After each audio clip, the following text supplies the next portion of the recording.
Hello, everyone. It's just Kat here. I'm editing. Before we get into today's episode, I just wanted to give a little overview of what we talk about. This is a rather long episode. And I also wanted to give a few disclaimers. So the topics we touch on today are, first of all, Tommy gives a little intro on himself, who he is, what he does, and where he is on his human journey. We also talk about yoga and the nervous system and how yoga, which is, just to summarize, it is guidelines to help you clear and even your mind so that you can become more skillful. It's been referred to as skill in action. And I know that yoga is usually what the first thing that's going to pop into your head is like going to a yoga class. But in the East, this is a very, very, very ancient tradition of how to view all of the chaos and craziness that typically happens in a human mind and clear that out so that we can get more focused on what we want and how we want to live without all these distractions coming in all the time. So this relates heavily to the nervous system and about bringing us from that fear, that tension, that reactivity down into a calm and open and clear space in which our actions can align with our goals to how we want to live. So we get more into that, and this can be achieved through breath work, through the yoga classes, doing like these poses. And in the same way that there's been so much research back behind, like if you exercise consistently, it's going to improve your mental health. It's going to improve your entire quality of life. It's the same thing with some of these yoga practices. And there's more, like meditation is a big component.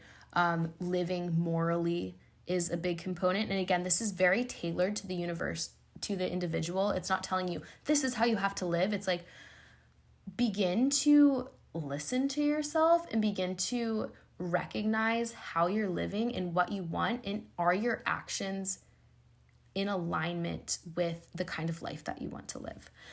So anyway, moving on from that, we also talk in that episode about our lenses and how our lenses create our world and can impede us from understanding others and connecting to what we want, because we want to always be right. And this is just kind of in reference to, you've probably heard the term, the ego.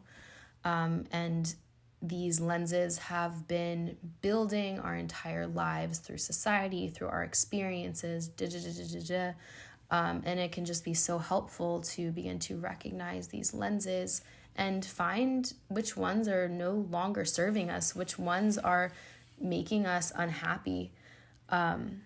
So that's something that we talk about, and that ties into being reactive versus taking a breath, taking a step back to view these lenses for what they are.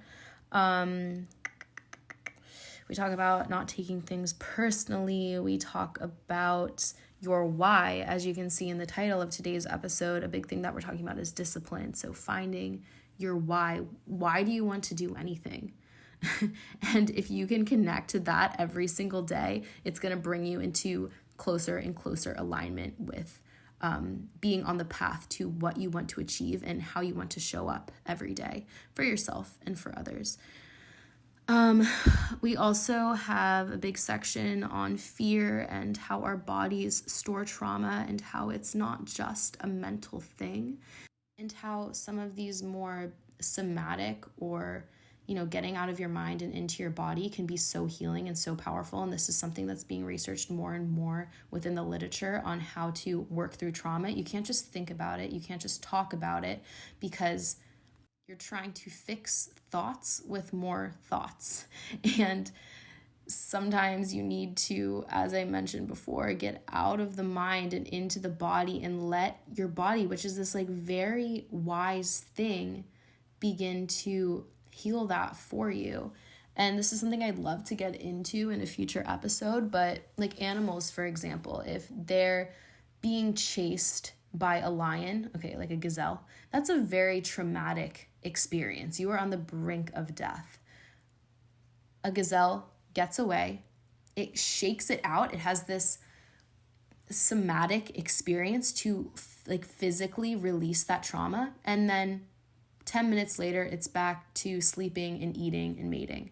So it's just, I don't want to like oversimplify this, but it's just a really interesting thing to begin to look into. And speaking of not trying to simplify things, I wanted to give a few disclaimers for today's episode. So speaking of fear and speaking of trauma, I almost just completely cut out this section altogether because it's just such a tricky topic, because one person can say, oh, you just need to, accept your trauma and move past it and blah, blah, blah, blah, blah. But it's not that simple. It's never that simple. And that's a journey that you need to have with yourself. And everyone has their own things that they've been through. And so I don't want to be speaking out of my own experience, and that completely doesn't resonate with you at all. And so that's something that I always like to disclaim before any episode, which we both speak about when we begin talking, is that we're both speaking from our own experience here, and that can differ so greatly from your own. So please don't think that we're saying this is how you should live because this is how I live and experience things. No, not at all. And it's never so simple, and it's always these little steps that we can take to heal ourselves no matter what's happened to us. And I think that that's something that we all can agree that we all want, is to heal regardless of our differences, of the experiences that we've had, and regardless of the various life circumstances that we've been born into. Because, for example, trauma is just such a devastating and crippling thing, and I would never want it to be deduced into, like this like textbook, when someone experiences trauma, this happens and this is how you heal it, because it's just not that simple. I wish that I could have worded that better, but I just wanted to give some disclaimer to that section. And additionally, I wanted to give a disclaimer to when I'm speaking about my current relationship with discipline, which currently, that structure is just something that I want right now in my life. And as my therapist has told me, I predominantly respond to negative reinforcement. So if someone is telling me all the ways that I'm screwing up, I'm much more likely to change based on that, rather than someone telling me all the ways that I'm doing well. So in the way that I'm speaking about myself during this section on discipline, I'm like calling myself lazy, I'm calling myself weak, It's not that I actually have an underlying belief that I am lazy or weak, or that my actions during the time when I was like super anxious and depressed were really weak and lazy, because I honestly was trying my best. And so the reason that I'm speaking on this is because I know that people who suffer in any regards, like there's a tendency to be so hard on yourself because we see other people functioning so much more easily.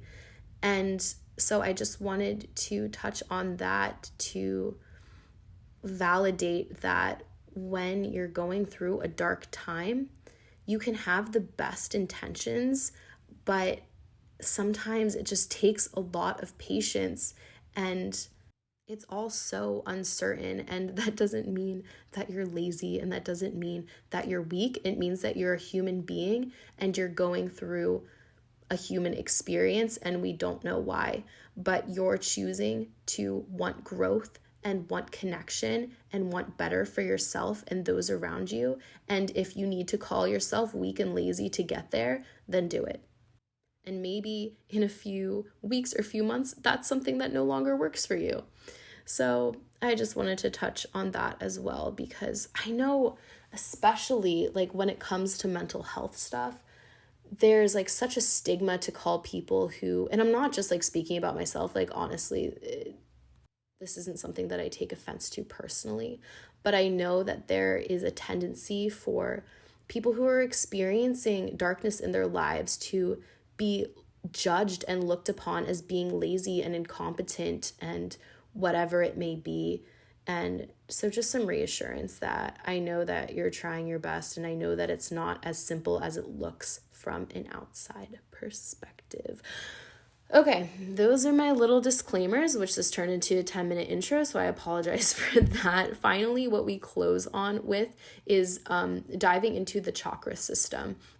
And, this might sound like, ooh, I'm aligning my chakras.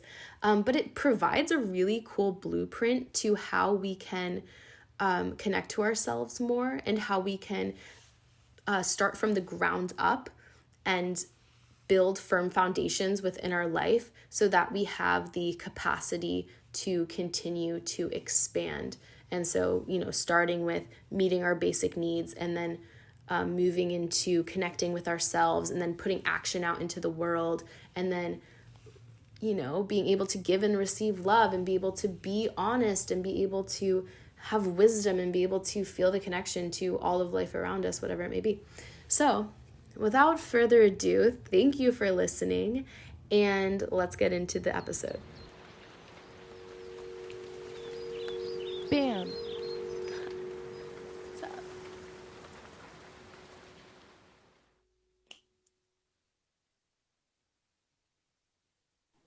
Hey, Yo, what's up? what's up? Yeah. It's all good.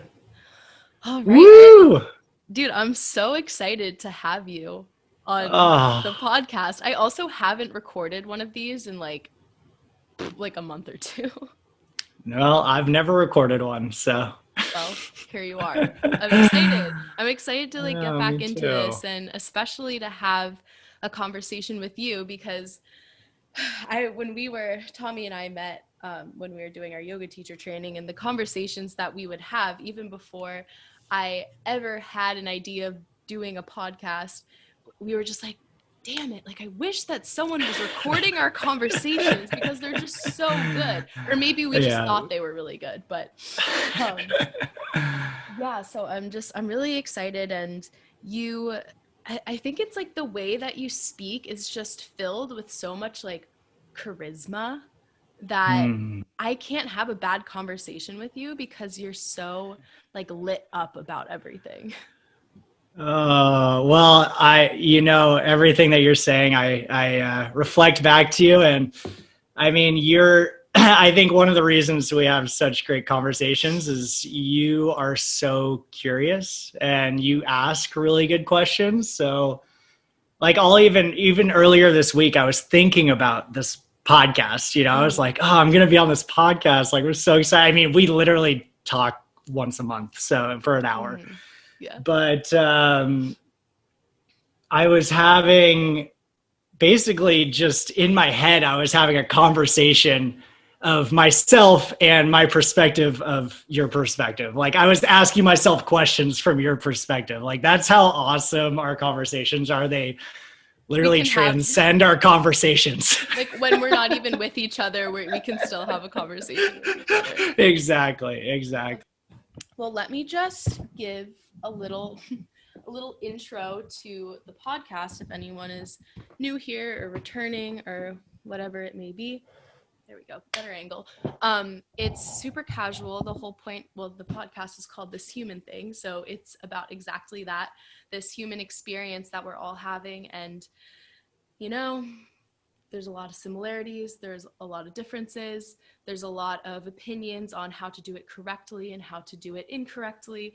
And this podcast just serves as a space and a platform for people to share their stories and have honest conversations. And it seems like a lot of the trends of conversation usually circle around psychology, spirituality, religion, health, and then just different lifestyles that people have that may be a little different and deviate a little bit from the norm. So I always also like to preface by saying that whatever we may say in this podcast is just our experience. So go out and experience it for yourself. Don't believe us. Go do your own searching, but maybe this will, light up some matches. That was a horrible metaphor, but I think you know what I was meaning to say. Yes. Anyway, do you want to tell the folks at home a little bit about yourself, Tommy? Yeah.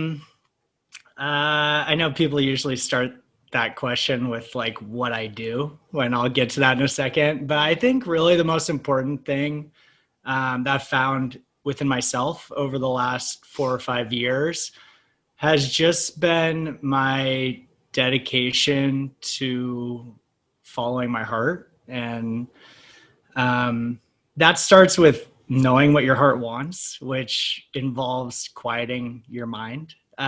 Because, our heart is always trying to tell us what it wants through life. And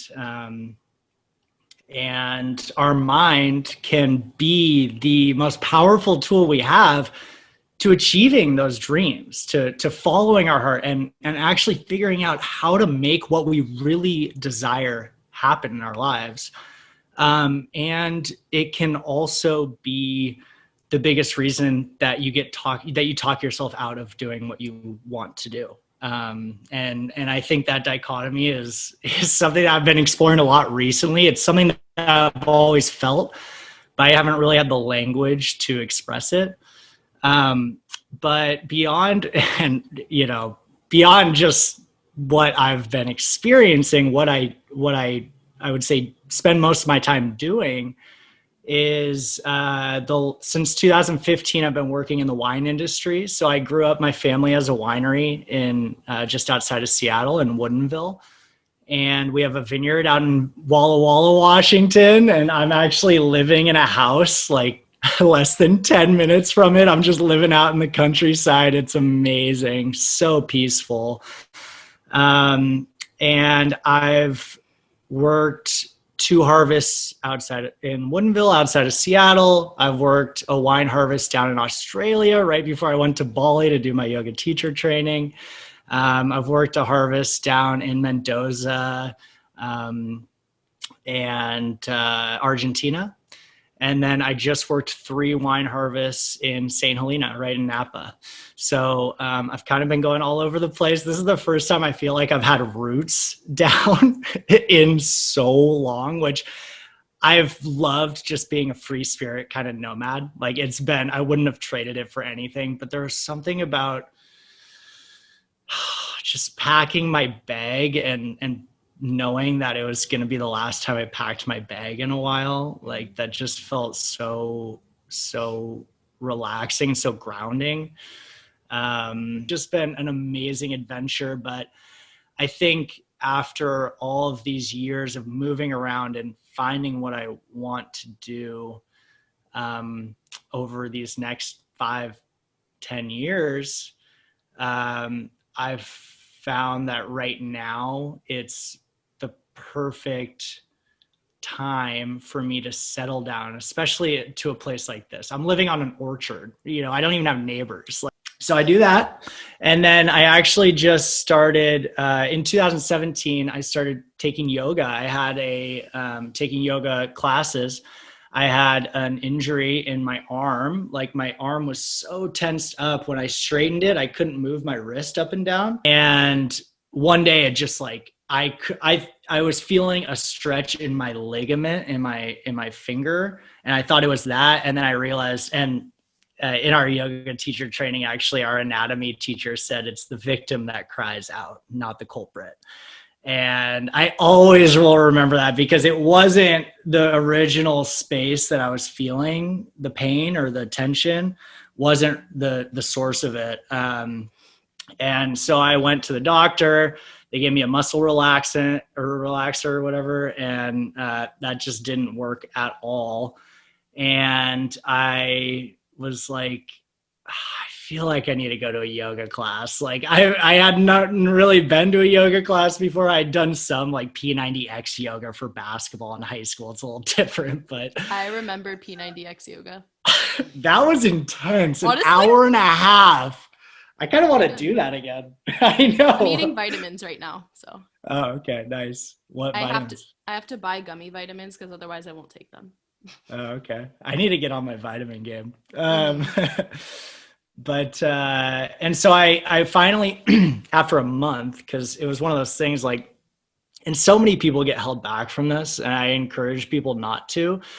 But I was nervous about going to my first yoga class. You know, like I felt that pain and I wanted to figure out a way to heal it, but I was my feeling of I'm not flexible enough to do yoga, or like people are going to judge me, which is so funny because it's like yoga is like practicing acceptance. So it's like everyone in that room is practicing acceptance. So it's something that you may not know before you step into the studio, but you know, you felt that. I felt that. I was nervous going in, and right when I stepped in, it just felt like a warm hug, you know, walking into the studio for the first time.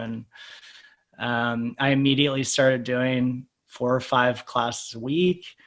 And within a month, I knew I wanted to be a teacher. I Really? had, yeah, well, I always played sports growing up. I was always injured. So I was always with the trainer, you know, and I was interested in healing the body just based off of my own experience, because it wasn't like I chose to, but I was just injured all the time. And basically I got into weightlifting after college, like more seriously, and thought I was going to be a personal trainer, but it just never fit. But right when I started teaching, I was like, this feels so right. And I've always been comfortable in front of people. I've done public speaking a lot, and I knew I wanted to be a teacher right away. So that, like, probably 3 months after I started taking classes, I signed up for our yoga teacher Our yoga training. training. So like Yeah. this is Tommy like going throughout his life, making wine, nomad, traveling, and then here we both end up in this yoga training together. One second, I'm gonna open this kombucha. Nice. I got a Um, LaCroix. yeah, so I might be slightly hungover right now. So Nice. I'm just trying to I okay, I don't really get hungover. I just get kind of like I'll just notice that I feel like a little bit like off, like mentally a little bit off physically. Mm. It's nothing like horrible, but I just try to you know, fix that as I You go. try to get a kombucha and some gummy You vitamins in. know, that's like the worst, the the most like superficial health fix that you could do. Drink your kombucha and eat your gummy vitamins. Hey, placebo is real. I heard Yeah. recently that placebo isn't, it's literally like you think you're getting healthier. So your mind actually does make Oh your no, it's so body true. It's so healthier. true. So, Especially with like cancer patients and stuff like that. mm, Like most of recovery is, I mean, I don't want to, I'm not a doctor, I'm not an oncologist, but you're most not? of recovery is like your mindset. Like if you think you're going to recover, you will. And if you don't think you're going to recover, you won't. Like, Mm-hmm. for example, there's been patients who are given a wrong diagnosis, and so they're not actually going to die, but they're given the diagnosis, oh, you have like 2 weeks to live or something like that, or like you have a couple months to live, and they'll literally die even though there's nothing wrong, there's Oh nothing my terminal God. with their condition. And reverse, or like conversely, there's been situations where patients have like a terminal illness, like they should die in like a month, but they're told either that they're not going to, or they just believe that they're not going to die and then they pull through. It's crazy. The Mm. mind is so crazy. So some things that I wanted to talk to you about. I went to a mentors circle with the yoga studio that I teach with the other Mm. weekend, last week. It was actually today, last week, or no, it was last Sunday. But something that one of the teachers said, like one of the senior teachers said was, and it was just bringing yoga back to like the very basics. And she said, why do we practice yoga asana? And we practice yoga asana, which are like the poses, like the classes that we go to. We practice that because it directly calms down the nervous system. It brings us into the sympathetic flight or fight, down or freeze, down into the parasympathetic rest and digest. And Mm. so many like the reason that humans suffer so much is usually because we're living in fear. Just to put it very simply, like we're constantly tense, we're constantly being super reactive because we're in this highly constrained, highly like fear-based, we're operating out of fear and out of reaction and out of like we have no space. And you may notice that, and I'm not just like speaking to you directly, like I know that you notice, but it was just like nice to remind myself of these basic concepts. But when we are feeling calm and we're feeling chill and we're feeling open and not tense in our nervous system, then we're able to pause before we react to things, and we're generally more happier. Like we're able to look at our lives and what we want to do with greater clarity. And even if you're not going to a yoga class, or even if you're not doing yoga, if you're participating in activities that are bringing you from the fear into the calm and spaciousness and clarity and contentness, you know, you don't need to go to a yoga class to like get spiritual or to get flexible or to get super strong. Like, yes, those are all side effects, but really what it's doing is it's giving you space. And I think that was so powerful just to be reminded of that, especially like as yoga teachers and like as like, I don't know, whatever the general public may have as an opinion of yoga. Like, I feel like sometimes it can be viewed as this like very like complicated, esoteric kind of thing, when really like we're just trying to calm down. No, totally. I mean, I consider anything that helps my mind calm down part of my yoga practice. And you don't need to call it that. You can call it whatever you want. No. I mean, that's if I'm mentally labeling what I'm doing, but I mean, that's the lens that I view my actions through now, which is, of course, yoga is a practice of like recognizing lenses that you perceive the world through so that you can recognize your own biases. So it's kind of ironic that I use yoga as my main lens to see the world, but I'm also aware of it as well. But yeah,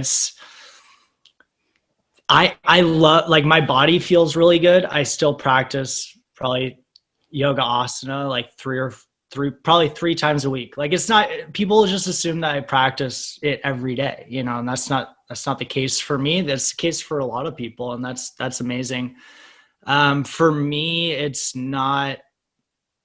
it's great for me to work, but for me, the biggest part of my practice is just taking a breath, like seriously taking a breath, because like every time I can feel myself pulled into a direction, like all of a sudden, rather than just like where you are reacting, you actually feel a reaction happening. Like, emotions are our body's response to a thought. So anytime that you have a thought that is usually unconscious, and it's usually a defensive thought, like our ego literally gets defensive and goes into fight or flight. So we're entering this feeling of being attacked, literally being attacked. And that's the way our body responds in that moment, because our identity is being attacked, because we're identifying with something that someone's attacking in us. And so every time I feel that sense of, because how rarely you can feel it, though. You can feel it like, in your chest, and your breathing is here too. Yeah. You can feel like when you're affected by a thought that you have or an action someone else has or whatever it may be. Like, I literally can feel myself just like, and just want to immediately like react in some way to, I know this sounds like so simple and cliche, but like once you can feel that literal physical sensation of how you're reacting so like dramatically, honestly, to things that you don't need to allow them to, sorry, that was bad English. Like, no, you don't, you're good. The things that when you give yourself a breath, you have the breath to realize, okay, how do I want to react in this situation? And like, is this actually protecting me, Or am I just feeding into fear and feeding into like the conditioning that makes me behave a certain way, which actually isn't helping me reach my goals? It's just confirming a story that I already have.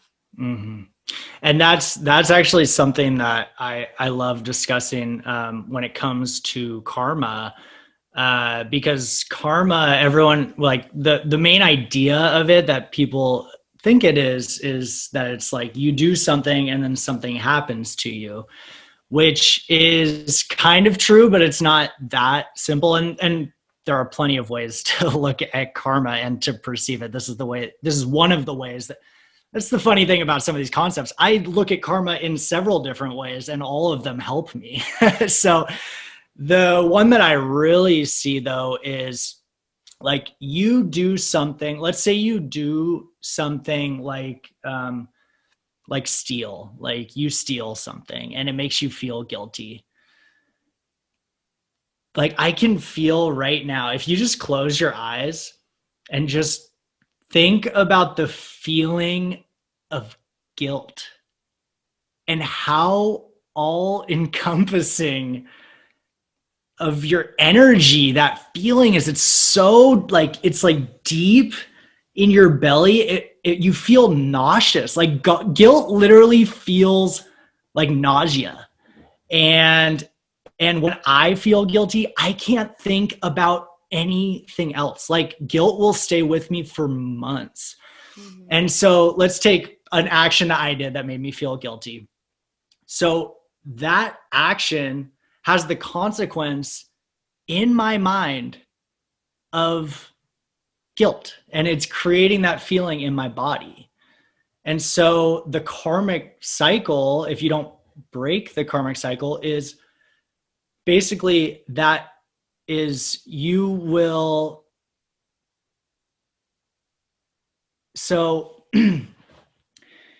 essentially, most people, and I do this as well, you don't like the feeling of guilt. And so you are going to kind of try to avoid facing it because it sucks to face. Like you're going to you're going to feel it and then you're going to try to do something else. You're going to feel it and then you're going to try to figure something else out. And when you do that, it creates, and we were talking about lenses, it creates a lens in your mind. It creates a lens through which you perceive the world to try to stop you. Basically, it's a blind spot to the same thing happening again. And so when that finally goes away, like I like to think people say time heals all. Time on its own just pushes things down into your subconscious. If you don't do anything besides just give things time, it'll just be out of your conscious sphere, but it's not out of you. And actually it creates those lenses. And so if you what do we call that in yoga? Samskara. It's like samskara, yeah. It's like the concept that these experiences that we have leave like physical impressions on our body. And like we feel that in terms of tension and stuff like that. Anyway, continue. No, and that's super true. And basically what I'm getting towards is you do something and the consequence can be good or bad. Consequencia is just action and consequence. If you do something that makes you feel guilty, the consequence, nothing has to happen to you for you to be punished. You've already punished yourself. You feel guilty and you can't do anything about it. Like nothing has to happen to you in the external world. But if you don't break the karmic cycle by learning the deeper lesson about yourself in that space, like it's not about, why did you do that? It's not about what you did. It's about why you did what you did. And if you can't learn that about yourself, then you're going to slowly let that thing simmer down into your space. It's going to become unconscious. And then you're going to make the same mistake with a scenario that just has a different mask on. And that's when you react to a situation. Like you're reacting in the same way that you did before to a situation that happened before, because you're blind to it, because you haven't reflected enough, because it's hard to look at your guilt. But you haven't found why you did what you did and truly learn the lesson to release yourself from it. So that's speaking of like reacting. I know you said react. You didn't mean it in the same way that I'm meaning it. But I like to think of like every time I'm about to react to something, just taking a breath. Like even when you were talking about getting amped up, I could feel myself getting amped up. And then while you were talking, I was just like, like I have to take a breath. I was starting to get, my breathing was starting to come up in the chest. And anyways, to wrap back around, it's all about the breath. Yeah. And like, isn't that so like what you were just speaking of with guilt and about having to look at yourself honestly to find the source of it and to not keep shying away from it. And like, it's that honesty with yourself. And once you're able to face that and work through it, then something that you always say, like life is going to continue to give you the same lessons until you learn. And that doesn't necessarily mean that it's your fault, but that's just how it is. And that's the whole human journey. And I know for me personally, like I will be really hard on myself when I am realizing that I'm repeating the same kind of behavior that's causing me to suffer more deeply. Mm-hmm. And I recognize this habit or this behavior it's causing me to suffer more, or it's causing another person to suffer more. And like, I know this isn't what I want, but for some reason I can't seem to break it, and having to be okay with that. And just the recognition in its own is so powerful. But yeah, like, isn't that just the whole human journey, is just learning how to gain more clarity and to breathe more and to operate out of a space that doesn't act out of like kind of like these primal defensive places, and is able to connect from a place like, I see you, other human, and it's not about me, and not taking it so personally, even with your own inner journey, not even taking that personally. Like, for example, like when I'm noticing, I'm just like, God damn it, you're doing the same thing again. Like, I'll notice this with like how I treat my body. Like, I'm just like, just go work out, just like, you know, things like that. Like, I'll get into these patterns where I'm like really on my shit with like exercise and my diet and everything, and then I'll fall off, and I'm just like, like, why are you doing this to yourself? And the same thing with like the way that I react in certain relationships. Like, I'll kind of close off, or, you know, because I like don't want to hurt the other person. So I'm like, oh, like I just can't say it. Like, I don't know, just these are random examples. But even with that, even with the way that I'm experiencing my own journey, like not even taking that personally. And that's like when it's so powerful to take a step back and take, you know, that seat of the witness, and like almost see yourself as like, oh, you know, Kat, this person who's going through this life, this character, like, how can I support her? Like, seeing even your own self as a third party is can be a really important practice to come home to yourself even more. I completely agree with you. During my yoga classes recently, I've been, I don't even think I mentioned that I'm teaching right now, but I am. And in my classes, one of the things I've been coming back to almost every class, because it never gets old, because I know it doesn't, because I remind myself every day and it's always helpful, is how can we get to a point where we don't take what other people think of us personally? Or it's usually what we think other people think of us, by the way. It's usually not even what other people are thinking of us. But how can we get to a point where we're not thinking about that all the time? Because that is consuming, right? That is so consuming, to be worried about what people think about you. And it sounds like, I want to even like confirm this for myself, because what you just said, like how much we think about what other people think about us, like it is so common and so subconscious that we don't even realize we're doing it until we stop doing it, or we start doing it less. And we're like, so much of my headspace is just consumed with shit that does not matter at all. And like, this might not even be like what other people think about you, but just like the random like thought loops that we get into. Like, I mean, we've spoken about this, but like the past couple months have been very dark for me. And now, or like whenever I'm kind of coming out of it and like getting a breath, like right now I'm definitely in this like upward trajectory. Feels like the end, let's hope.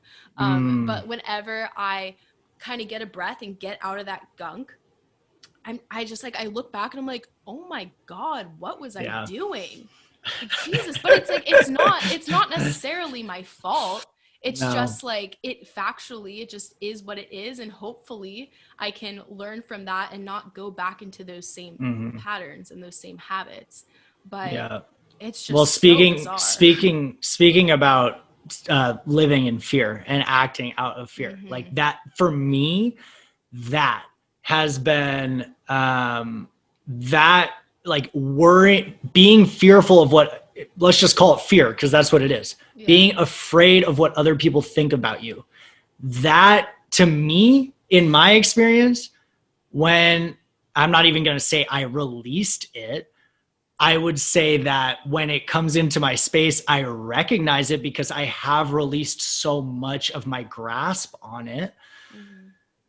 And so when it comes in, it's very obvious to me because I can, it's like, it's different when you're on in, like you said, these last couple of months, when it's a momentum thing, right? When you have that momentum going and you're feeling worried about what people think about you all the time, then it's harder to recognize when you're doing it because it's more constant and it's more your norm in that moment. And that's okay too. Like it's all about learning about yourself.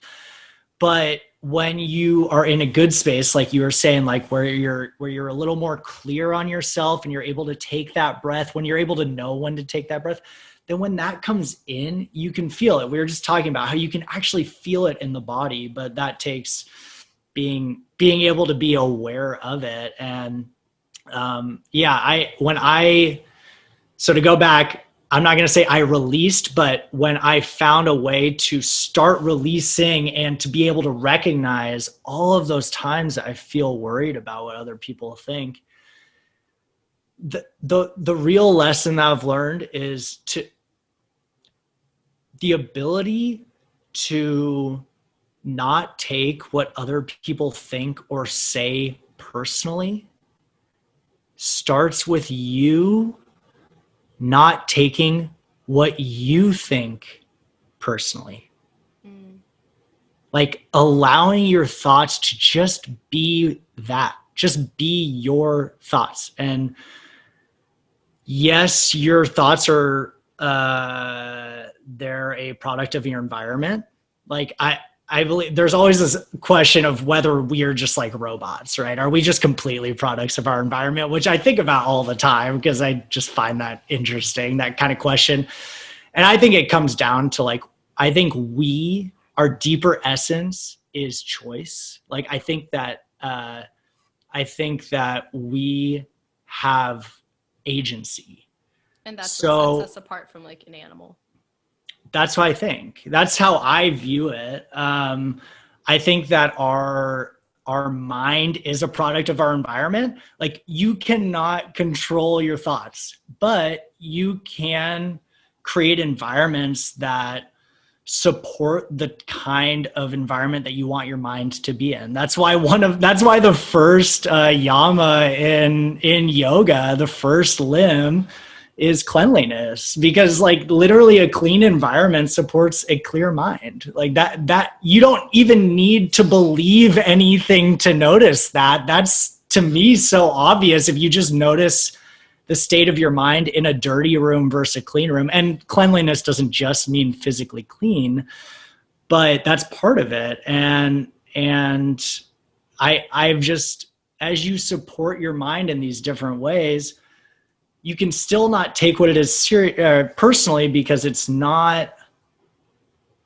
you. Like that to me was the first spiritual lesson, or whatever you want to call it, that just slapped me in the face. Like when I read those words from Eckhart Tolle in The Power of Now, I think it just said, you are not your mind. or you are not your thoughts, or however he put it. And I just, all of a sudden, it was like, I was like, whoa, like I'm now watching my thoughts happen through my space. It's the difference between sitting on the bank of a river and watching the water go versus being in the river. Mm-hmm. And like, if that water is going crazy, if you're on the bank, you can still watch it. But like, obviously it's easier to get out of the water when it's calm.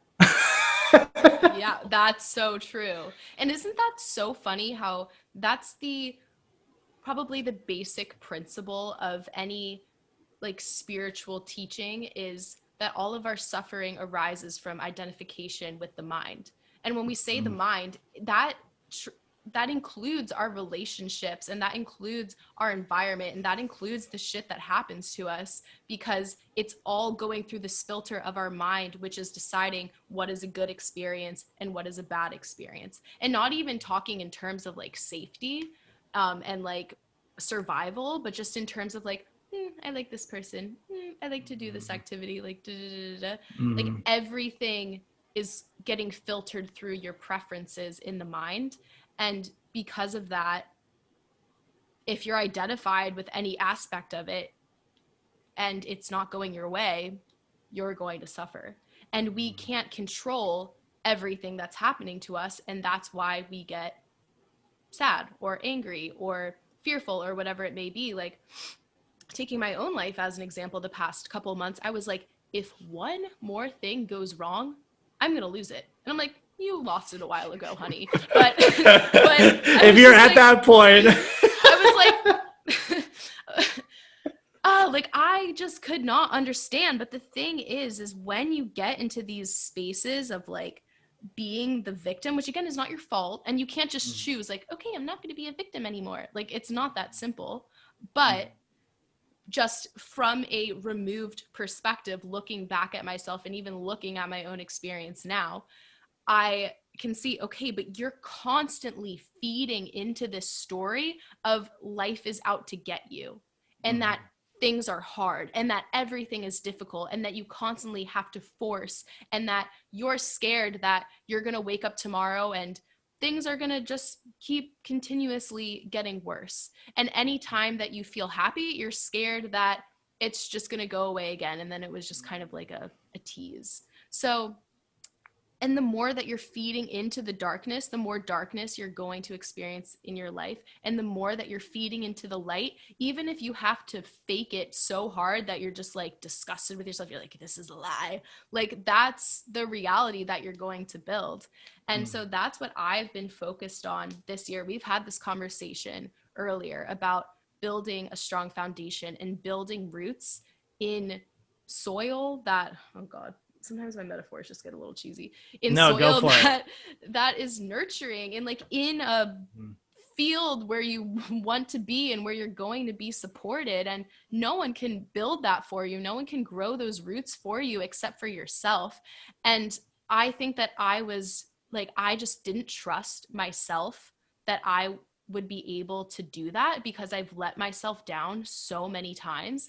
And not to discount all of the positive growth I've done, and not to discount all of the ways that I have grown in beautiful ways, but in those past couple months, like when life was continuously letting me down, when I was continuously letting myself down, I wasn't able to trust myself to build these roots. I was able to think like, okay, this is what I want my roots to look like, but actually doing the work was like terrifying for me, because I was so scared that I was going to fail. And the thing is, like, we're going to fail, but it's that discipline and that devotion to growing those roots that is the journey itself. And so something that I've been really focused on the past like few weeks, especially, is discipline. And that's something that I was very, like aligned with, I guess, like when I first started my journey of like trying to come home to myself. But like the whole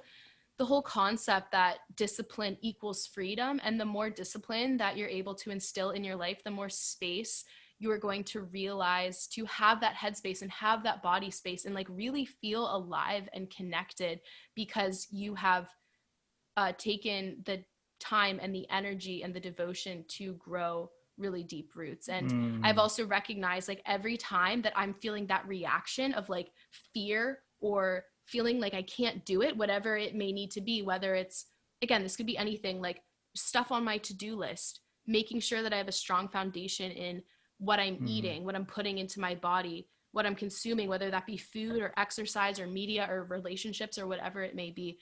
Like, sorry, I'm just going on just a huge ramble. No, I'm all in on it. I'm curious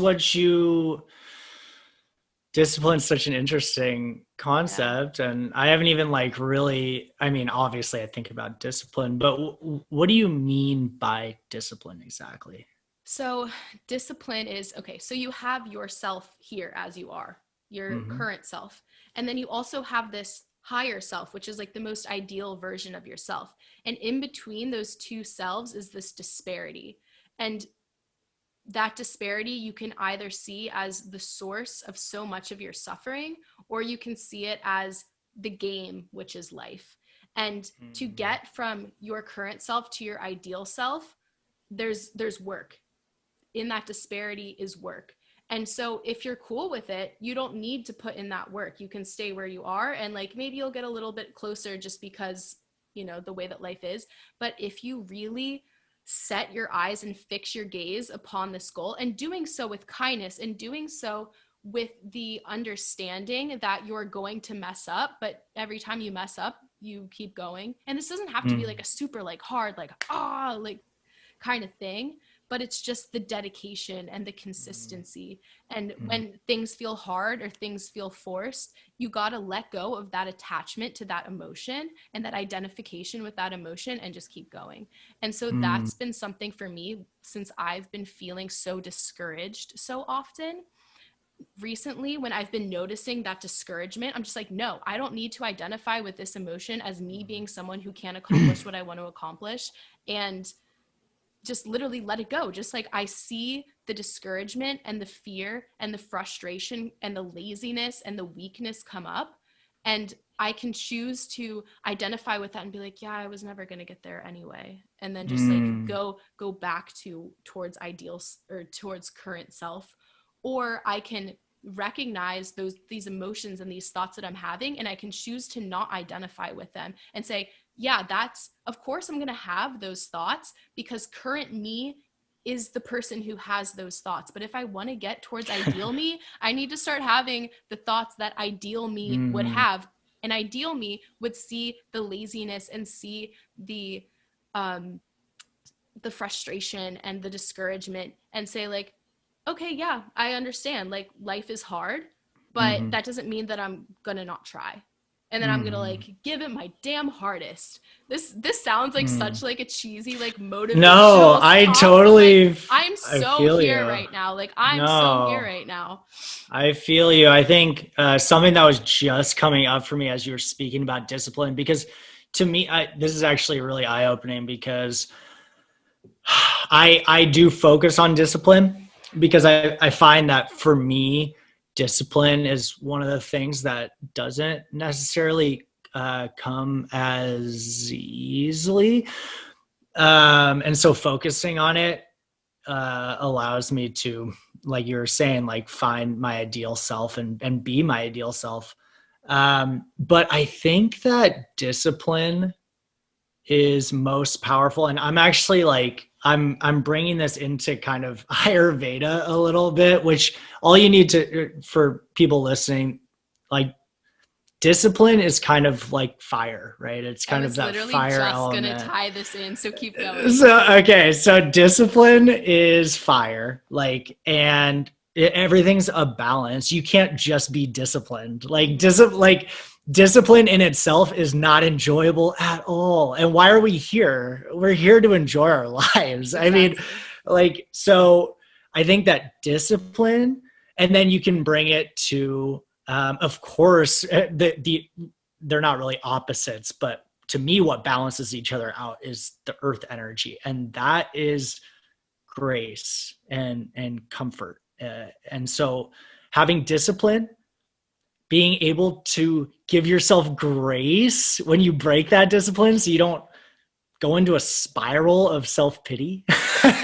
So being able to hold grace for yourself, Muhammad, our beloved Muhammad from our teacher training, is all about grace. And he taught me about grace this last year. Like, I keep asking him about it because his understanding of it is so in him. Like it's like he understands it so in depth.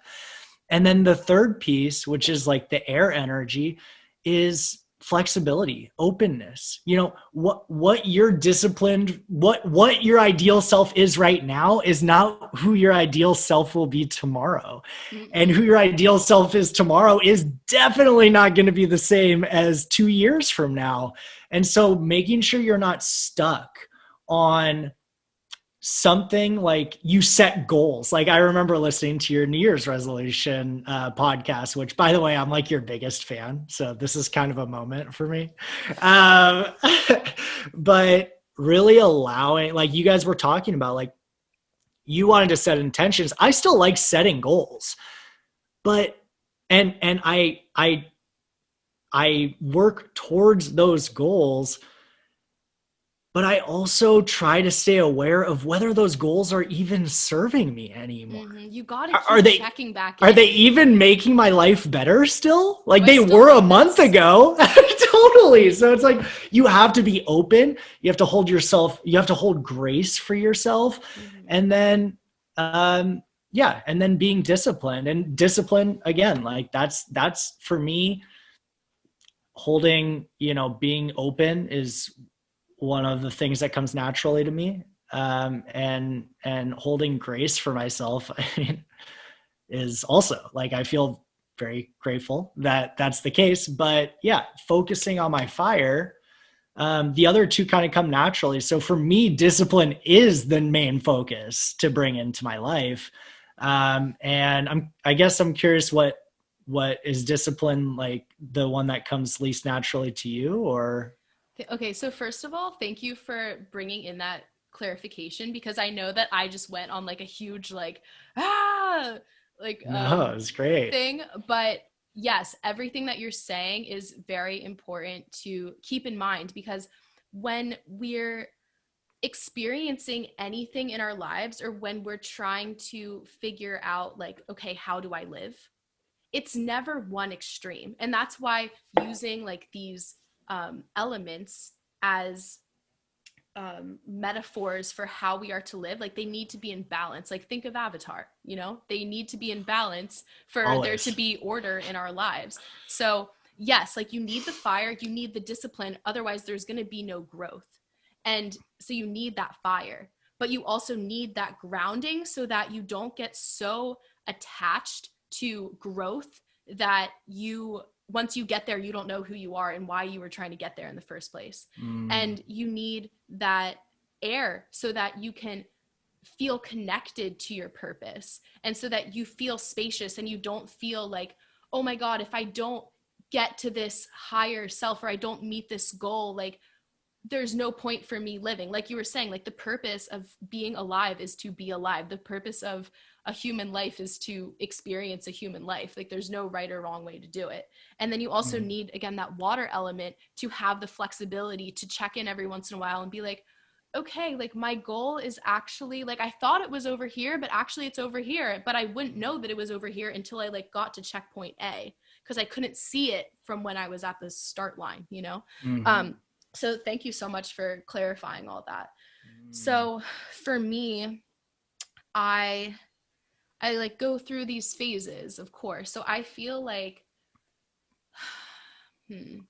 I was focusing at the very beginning of this year to feel grounded. I was feeling very, very ungrounded. I was constantly in fear because like my very basic survival needs were not met. Like I had no way of making money. My housing situation was like all over the place. My health, like I kept getting hurt. Like just like, and my mental health was horrible. Like I just felt like I had no foundation, and that was so unsettling. So I was like, okay, like I need to like start from the bottom, you know? So I had to build a strong foundation. Like I needed to feel safe. And from that point, now that I felt safe, and like I've been working over the past couple years to be more fluid and to be more open. So like the water and the air element, I've been working on those, and I had those and those were great. But I think that I focused so much on needing those things because I was imbalanced in them, that once I became fluid and open, then I was too fluid and open, and I lacked the fire and I lacked the grounding.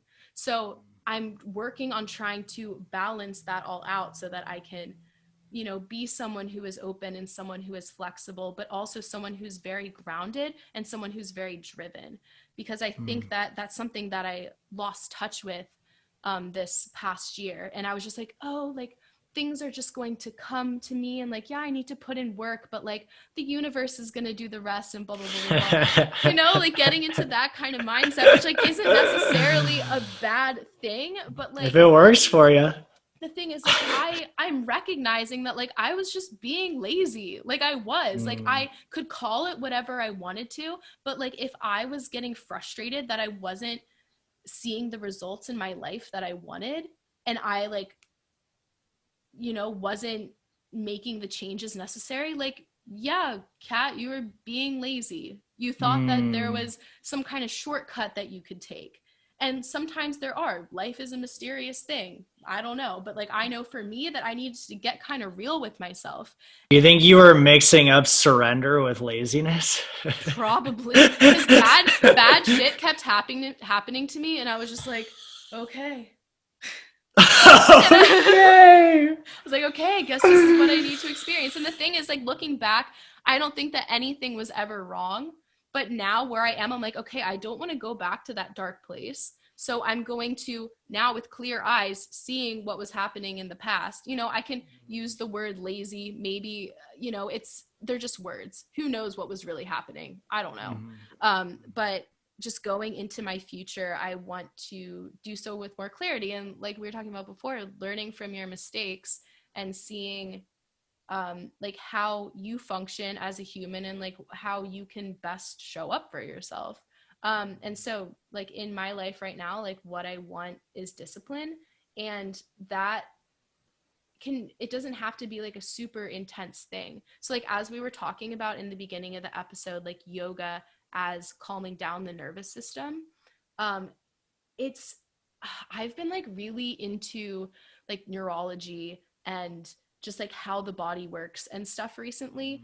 And just the effect, like I know this is so basic, but the effect that your body has on your mind is so crazy. And that's what the nervous system is. And what yoga does is like, yeah, like there is energy in our body that's not like a woo thing. Like our body is literally like it's energy. There's electricity. What is our body functions without us making it function. Yeah, like a neuron is constantly firing electrical signals. Our body is energy, and like we don't really completely understand how all of that works, but our minds and our bodies are so interconnected. So what you do to one is going to feed into the other in this constant loop.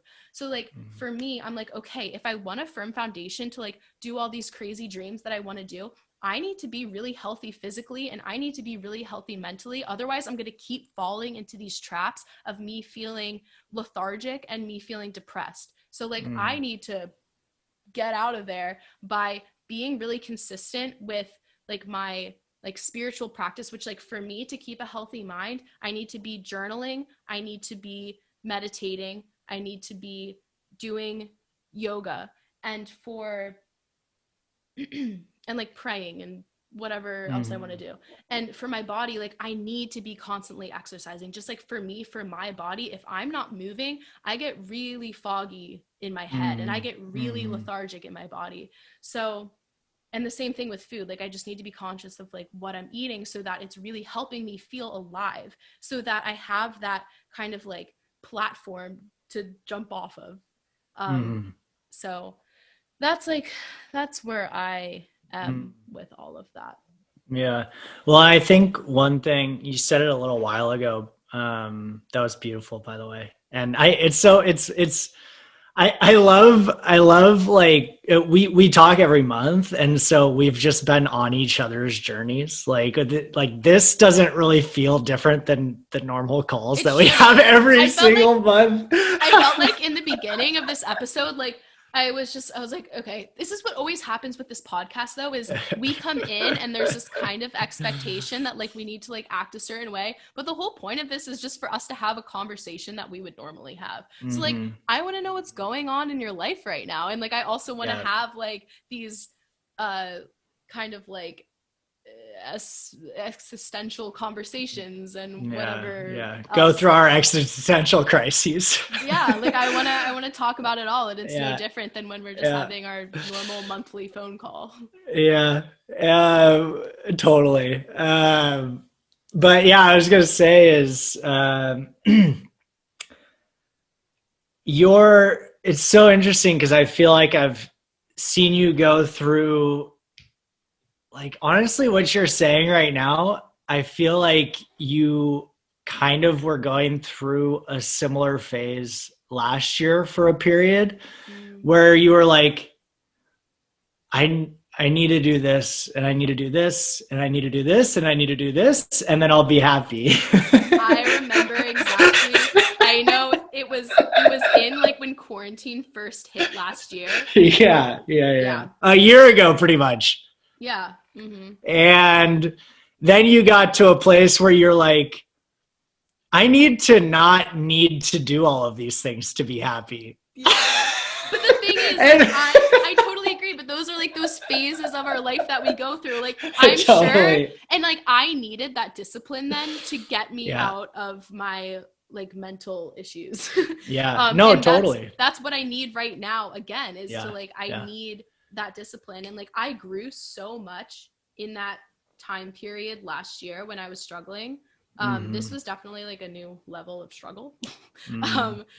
But yeah, so like I got out of that like pretty quickly. This one took a little bit longer, but yeah, I'm sure that in maybe a month or two, I'm like, okay, now we're just gonna like ease off a little bit. But the thing is, like, those practices, like you want it to become a habit. Like, it's about like building better habits, and that's not just like floss or like eat your gummy vitamins. It's like build things in your life that you don't need to think about it anymore. Like I'm a great flosser. Like I'm great at brushing my teeth. Jealous. Because I don't need to think about it. Like, I'll literally like if I'm like kind of falling asleep, I'm just like, oh, I haven't brushed my teeth. And I just like, it's such a habit for me. And the same thing with like washing my face, the same thing with like meditating, the same thing with, I don't know, just like random habits that I've instilled. And it doesn't mean that I'm perfect every single day, but it becomes more automatic. And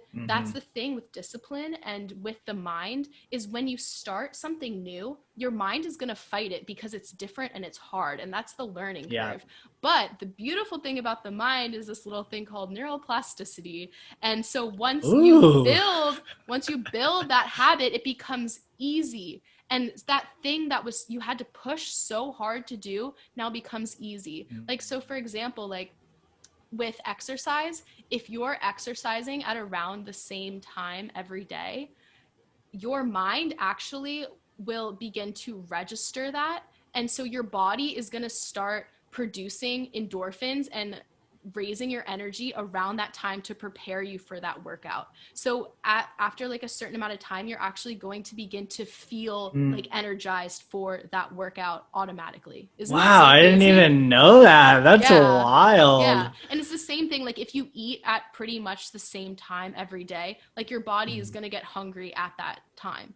It's just like, it's just our bodies are like waiting for us to program them. I mean, obviously it's like not that simple, and there's like, so I usually end up replacing bad habits with a little less bad habits until I get to good habits. I'm curious what you're good. You seem to be pretty good at building habits, I've noticed. And I'm wondering, like, the mind changes, Yeah, right? it literally Like it, changes. but it also changes when it doesn't want to do something, like what you were just saying. So what do you think how do you get past that hump? Like once you've got the habit, it's easy, right? It is You discipline. have to really Yeah. want it. You have to really Yeah. want it. And the thing is, at least for me, like if I really want something, like I have failed at it so many times, and that makes me like want it even more. And like yeah, that it's like even more discouraging, but then like you're getting so discouraged because you want it so badly. And so getting over that hump is like is just discipline. And it's like I feel like getting inspired and willpower and all of that stuff like that's fleeting. But if you are Mm-hmm. really committed and devoted to something and you have a really strong why, like you need to have a why so strong that like it just makes you want to break down crying. Yeah. Like, and if Yeah. you have that really strong thing that you're devoted to and you keep reminding yourself that, even if you fail one day, even if you fall off the wagon for years, like if you're able to come back to that and be like, and again, I'll just like take like exercise as something very simple because I think that's something that everyone can relate to. um if you're just like, okay, like why do I want to exercise? Because I want to feel good physically and feel good mentally. Why do I want to feel good physically and mentally? Because I want to show up in life for myself and show up in life for others fully. I want to feel alive. I want to feel fully alive. I want to serve and love other people to the best of my ability. And I can't do that when I feel physically and mentally foggy and distant. Yeah. And like that is something for me that if I were to like really sit with that for a while and just be like, I just want to feel alive. I just want to connect to people. Like that shit is enough to make me just cry. So I think you just have to have a really strong why. And you need to just get really honest with yourself. Like, for all we know, we have this one life. And so do what you want with that. And you have to have compassion, and you have to, again, it's a balance of all those four elements. You can't just be hard all the time. But it's like, okay, like time is, especially during this quarantine, man, like time has felt so crazy, and like we're only getting older. And like Yeah. I'm not someone who looks back with regrets, but I'm definitely scared of a future in which I don't accomplish what I want to accomplish. And that's not necessarily like a specific goal, but things that are bringing me into closer alignment with connecting to other people and connecting to myself and connecting to life too, like just feeling alive and feeling like being fully in your humanness.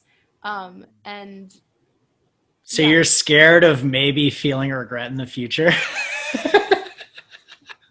I'm just kidding. Well, honestly, No, I totally feel you though. like what if I'm on my deathbed and I look back and I'm just like, wow, if I had tried harder and if I had like been more serious, like I could have, and it's not that like I haven't touched people, and it's not that I haven't been touched by others in like a You've already spiritual affected me. sense. Yeah. I don't mean like I'm gonna touch you.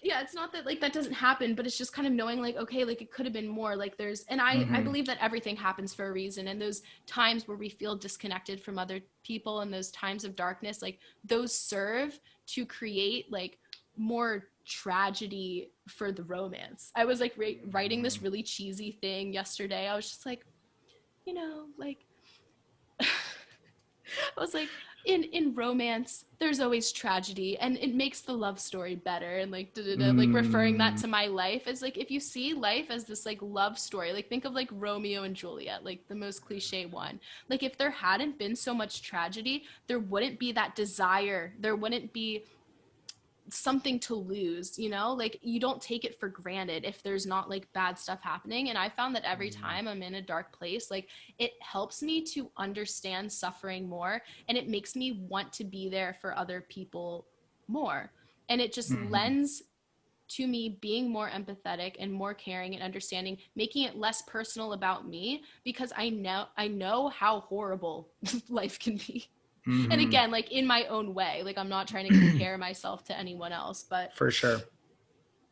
Well, I think, I mean, the the struggles that we each go through are so different. And a lot of times the underlying lessons that we can learn from these struggles are actually what connects us. And so it's like, what is life teaching you? That's my favorite question to ask people right now, is just like, especially when things are harder,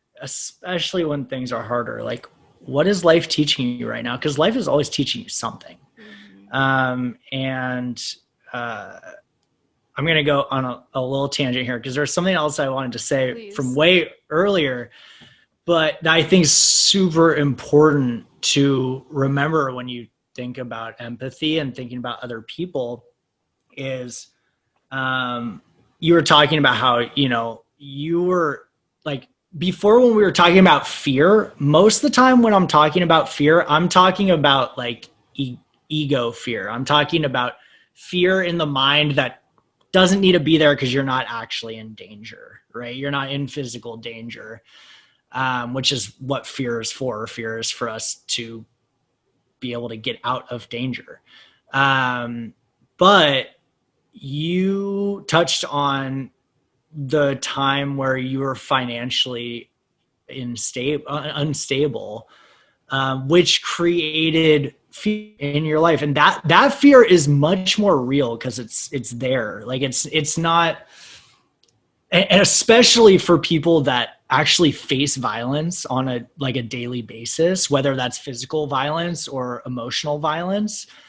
It's just really important, and that's why I always need to take a step back when I talk about fear, because from my perspective, where my life is right now, almost all of the fear that I experience is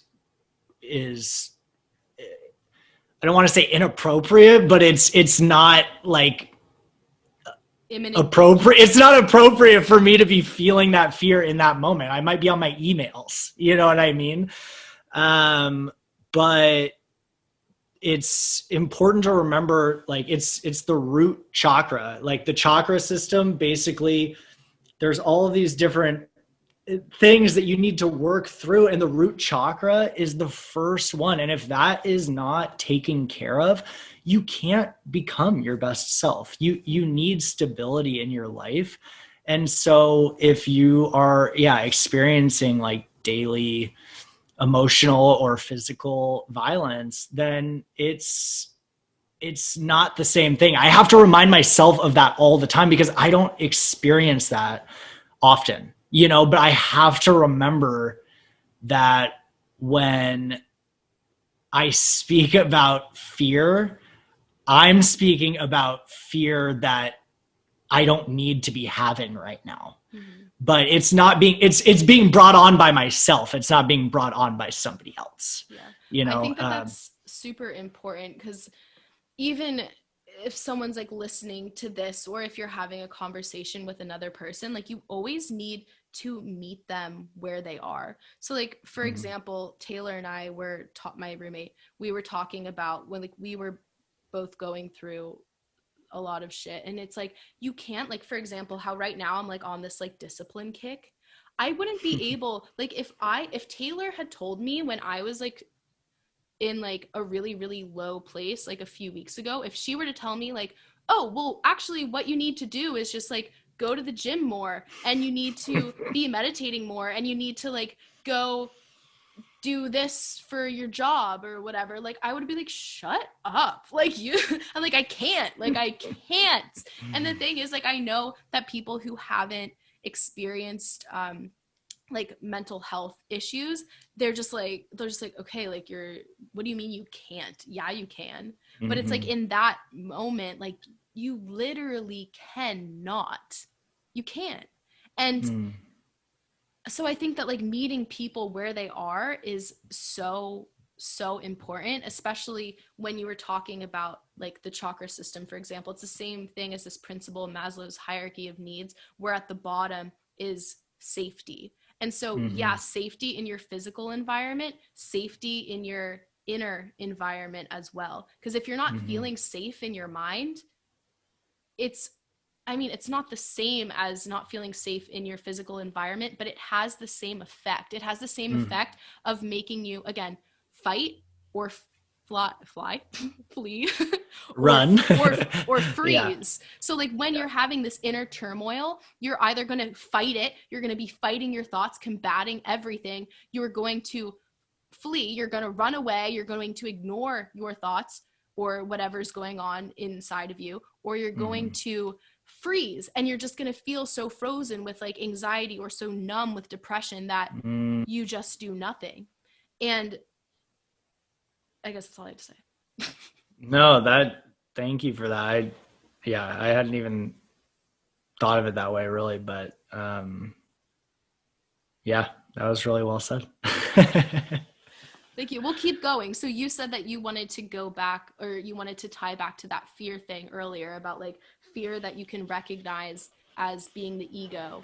And again, it like fear, if it's mental, like at some degree, like it is always ego, but are you in a place where you can recognize that?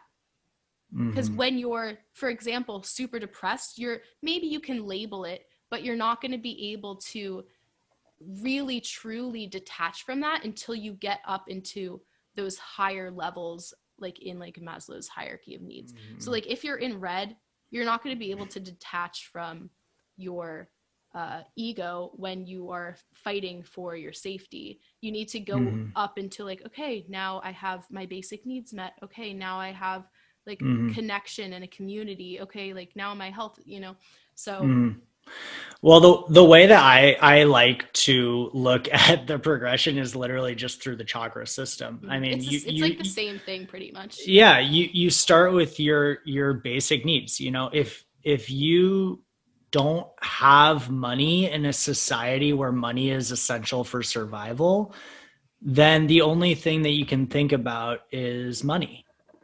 If you are in physical danger, then the only thing that you can think about is getting away from that danger. And so the first step is finding a way, whether it's both physical and mentally, not feeling all of that fear all the time, and asking yourself also, like, is what I'm doing to combat this fear making me less fearful, or is it adding to it? Like, am I so worried about? I had this woman, I was driving to go fly to Japan during COVID, and she was supposed to go. She was so nervous the entire time that she wasn't going to get there, that she wasn't going to be able to go.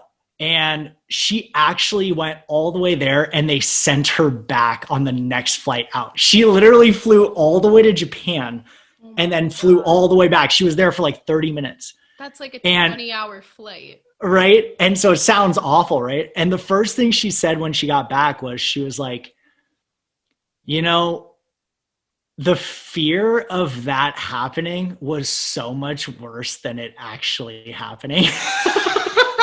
And isn't that so true with every experience in our life? Like, don't get me wrong, I haven't been in like the craziest physically dangerous situations, but like I have been in situations where I was like, I thought I was gonna die. And like I have been in situations that are like, okay, like we need to take action now, or like shit is gonna go very wrong. And for me, I actually perform very well in those kind of situations. Like I bet you do. I'm very calm. I'm very matter of fact. I'm like, I just like assess the situation. I'm like, this is what we need to do.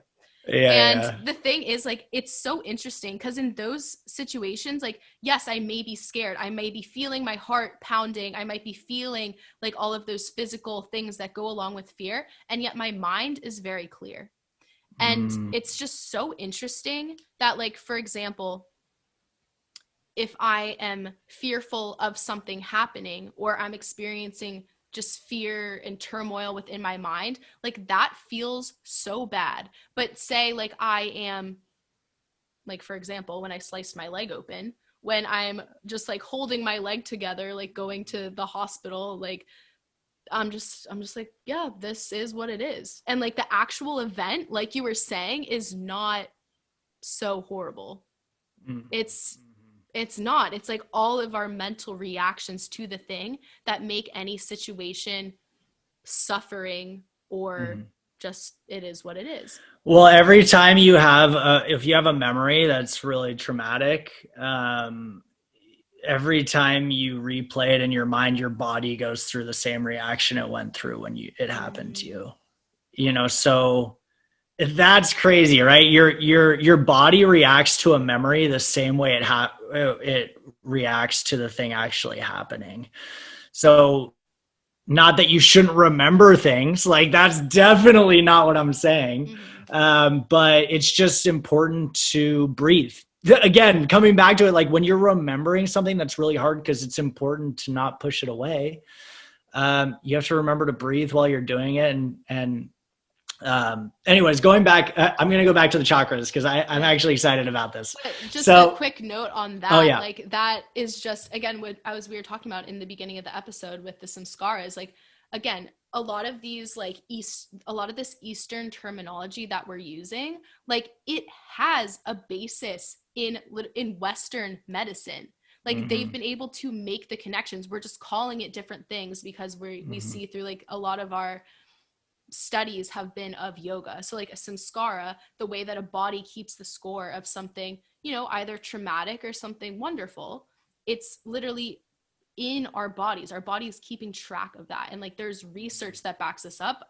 Go look it up. I can't point you to specific journals or studies or anything like that, but like in that same way, when you're saying, when we're remembering a traumatic event, our body is going to react in the same way. It's going to become tight. We're going to be breathing up in our chest. Like our body's going through the same thing. It's like, yeah, in that same way, that ties back into the samskaras and how like that experience is like embedded in our physical it's stuck in our body because it's stuck in our mind because we're holding on to it. Because it's we're holding on to it. The mind and the body are not two different things. Totally. It's like, yeah. It's all physical. Totally. Okay. And actually in the yogic philosophy, there's Purusha and Prakriti, right? There's spirit and everything else. And everything else is also they're also thoughts. Like that, everything comes out of Purusha, and thoughts are not considered separate from the body. They're not considered separate from emotions. They're not considered separate from the couch that I'm looking at. Like they are Prakriti. Prakriti is everything outside of pure spirit. And just to expand on that a little bit more, because for people listening, they probably have no idea what that is. Yeah, sorry. in a yogic philosophy, the way that they describe the universe is that there's two forces, and one is, yeah, it's like the spirit, it's the spaciousness, it's that which is completely inconceivable and ineffable. It's like God, for instance. It's like the spirit, the connectedness that's interwoven throughout all time, all space, all life. And that's spirit. And then it's kind of like this space, kind of like the container for this experience that we're having. And that's Purusha. And then there's Prakriti, which is energy. And everything that we can experience is going to be energy, because a thought is energy. If we're looking at something, if we're having a conversation, if we pick up an object, like everything that we could experience through the senses, through the mind, through whatever, all of human life is Prakriti. And then there's the Purusha, which is like the spirit that is like interwoven throughout it all. That's not like the best explanation, but that's just kind of to give you an idea. I think that's a good base, kind of foundation, and to build off of it a tiny bit without going too deep. You've got Purusha, which is spirit. And the idea, there's actually the third piece that's below. It's like these two are up here, and there's the third one down here that makes a triangle. I love geometry. And the bottom one is flow chart. For those of you who are listening, it's like a flow chart. Yes. So you've got and the one below is Mahat, and that is like, I don't even really like using the word enlightenment, but that's what people kind of that's the word that's closest that people are going to basically there's no mental comprehension of what I'm saying. But the idea of it is that Purusha uses Prakriti to experience itself. And that's when you enter into that's when it enters into this Mahat. It's when spirit is recognizing itself. So the idea is that every single experience that you are having, your experience is happening for spirit to recognize itself. And that, I actually just love that. It's like bringing the mind into the light of the spirit, right? Mm-hmm. And really all that is like, when we're born into this world, we assume this specific character and this specific role, and see all these societal expectations and like how we should live and like what a human is. And when we begin to break that down and we begin to connect more to spirit that doesn't have all of these rules, it's just like life is life. Everything is what it is. How you see it is how you see it. Like, just like that very basic thing, when we begin to shift our identity from completely with the Prakriti, from completely with the material world, and begin to shift more towards a center point that has one foot in the spiritual, one foot in the material, that's when we find balance. And I definitely am guilty of being too far. Well, I think most people are too far in the physical, but I have definitely been guilty. You're up in the sky. Too far in the physical. And I'm like, okay. That's just chilling in the heavens. Come back down, honey, because it's so obnoxious. Like, you know, the kind of people who are like so spiritual. Light and love. It's like, well, I do. Yeah. I mean, like, you know, we do some of that, you know. But, I love that too. But it's like you have to have one foot in both realities, because the spiritual realm, the Purusha, the you know, like the spaciousness, the nothingness, like, yes, that's true, but the material world and the humanness and the things that we experience are just as much true, and we can't identify too closely with either of them. But when we're born into the world so identified with the physical, as we begin to go more into the spiritual, maybe we need to hang out in like complete spiritual land for a little bit. Maybe we do. Maybe that's part of the journey. But it allows us to return to the material with so much more clarity and so much more like fully embodying yourself and living out your life without this constant pressure and constant constriction of, oh, I need to be this way, or I need to live this way. It gives you freedom. And like, I think that is what we're all after. It's like, I think we're all after freedom too. Yeah. but being fully human, you know, like it's not like we're like trying to escape ourselves. We can't like escape our human bodies. That's not what this trip is about. Like, this trip is about being human, but like, how can we do it with clarity and with love and like with purity and like all of these like beautiful things that we want to experience? And like, sometimes it's going to be horrific and sometimes it's going to be sublime, and that's all part of it. By being true to ourselves, I think, you know, there's one of my, I haven't thought about this in a while, but it's one of my favorite quotes, and it's Michelangelo, and, you know, he is an amazing sculptor, and he said that he doesn't, I'm not going to get this right, but he doesn't chisel a statue. He simply sheds away the excess stone of the statue that already lies underneath. And so we are born as a statue. And actually it's starting to come out that people are born with trauma. And so like it's actually in your genes, like that is starting to come out. I don't know enough about it to actually elaborate. No, it's but so generations. 4 generations. Okay. So you think that's it. That's I used to think of it as like you were born as this pure statue. Maybe you are born with a little bit of excess stone that's placed on you from external circumstances.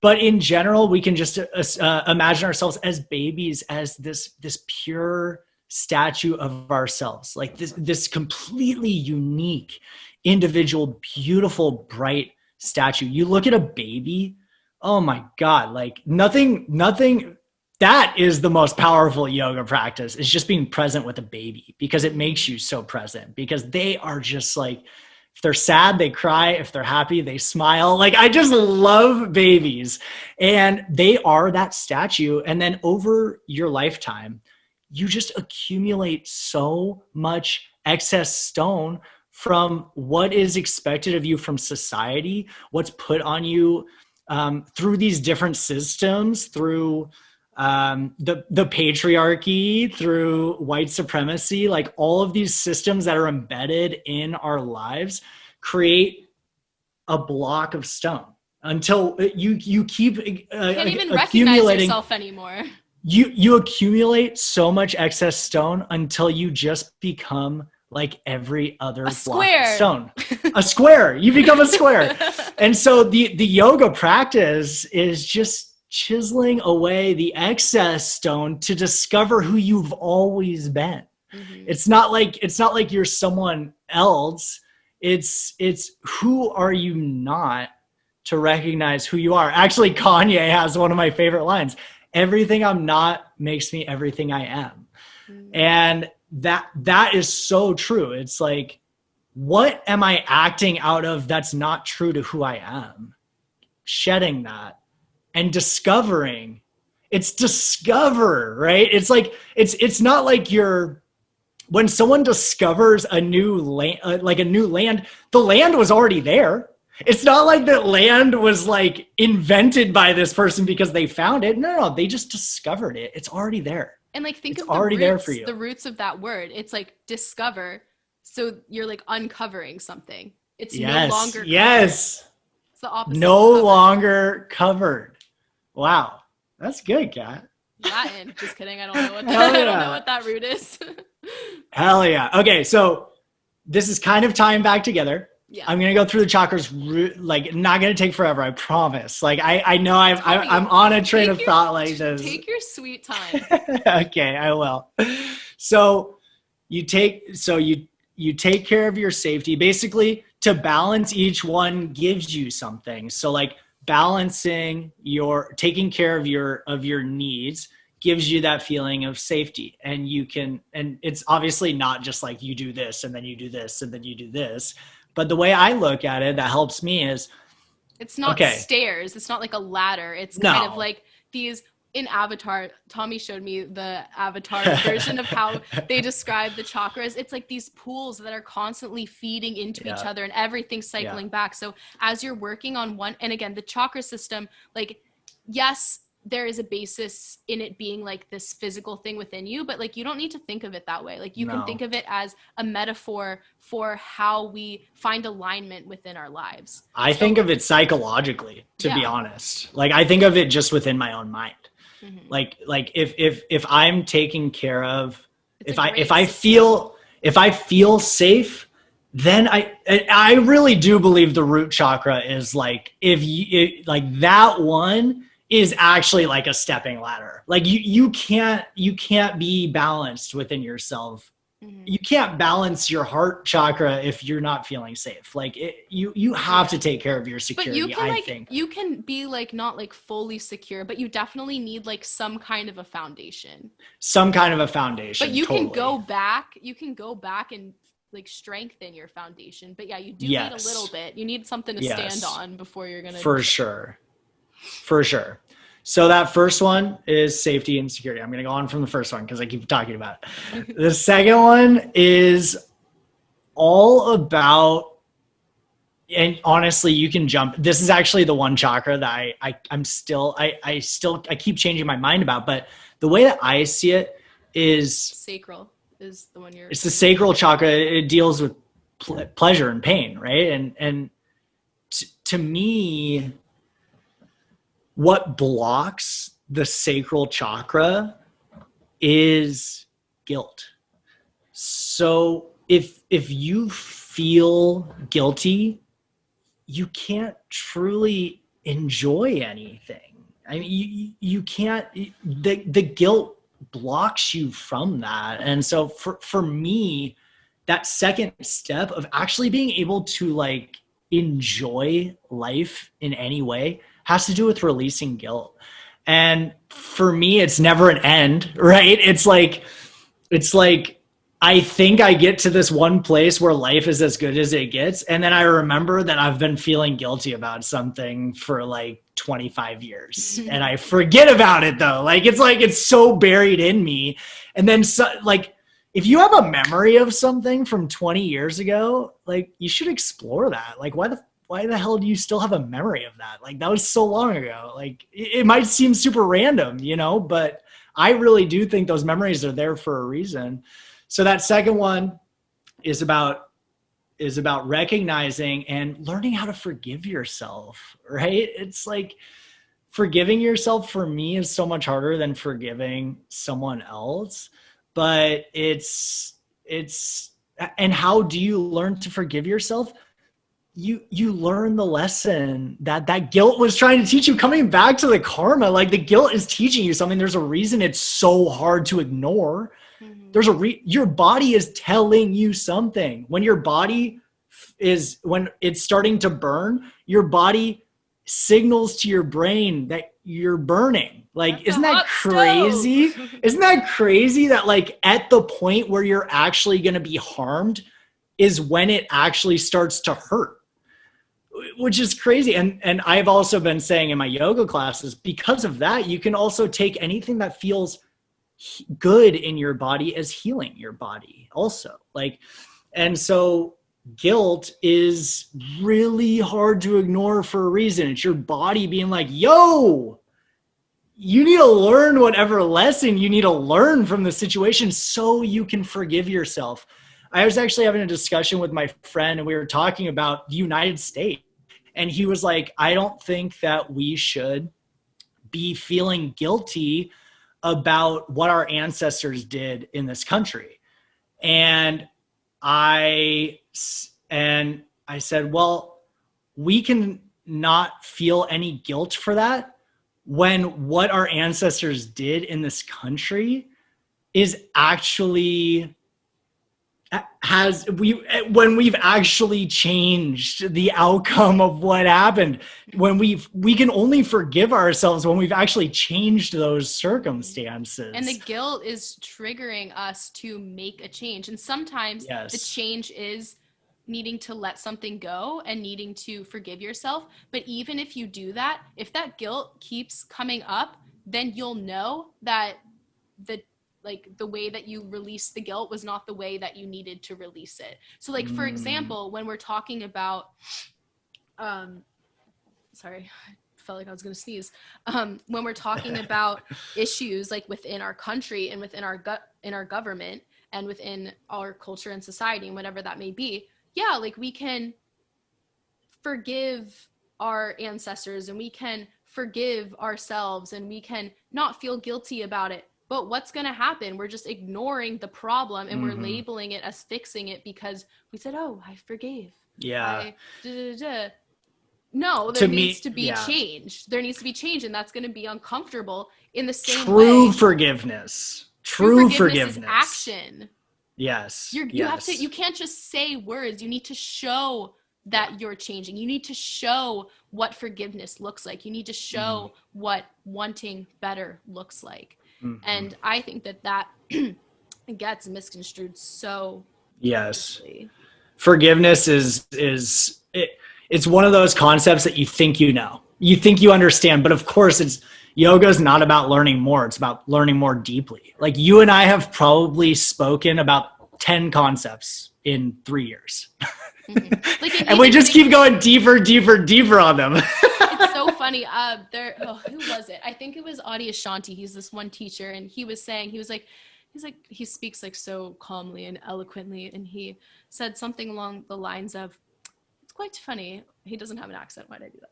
He was like, it's funny that we think that when we're going on a journey, call it a spiritual journey or not, when you're on the human journey, you think that if you are progressing, the concepts are going to get more difficult and more complex. So like, when you go to kindergarten, you're going to learn how to read a letter so you can learn how to write a novel when you're an adult, And he's just like, no, the funny thing about the human journey or the spiritual journey is you start so complex, and then actually the most difficult and the most advanced things are the most rudimentary.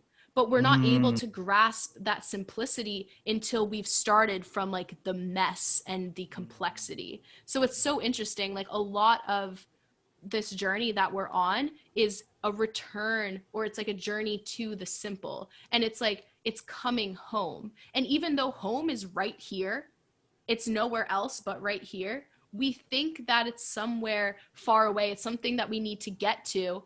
And so that very simple thing of just like being yourself seems very simple. No one knows how to be themselves. And even if you are being yourself, you can always do it better, and you can always come home closer to yourself. So I don't know, it's just funny. No, for sure. Yeah, the things that we don't talk about that many things because there's so much to talk about. Yeah. And these concepts change every single time we talk, because to be true to ourselves changes. That changes. So when we relate these concepts back to our lives, which is the only way that these concepts even have any meaning, they don't mean anything if you don't relate them back to your own life, to your own experience. Otherwise, you're just talking. Yeah, like that's why, like, to be super skeptical of concepts, like, okay, yeah, a healthy level of skepticism is important. You don't want to blindly accept. Yeah, but like skepticism keeps you in the conceptual. It doesn't allow you to like go deeper into yourself. Yeah. Okay, so that was number 2. Okay, well, that second chakra actually ended up being pretty good. I like the way that you explained that. Thank you. Mm-hmm. The third chakra deals with willpower. So like you're talking about, really discipline, I would say, is pretty, yeah, go ahead. And I need you go for it. Urinate really badly. Oh, okay, yeah. We'll take a break. In 10 minutes, we will be back with this human thing. 10 minutes? How long do you think it takes for me to pee? I'm joking. Go. I'll be right back.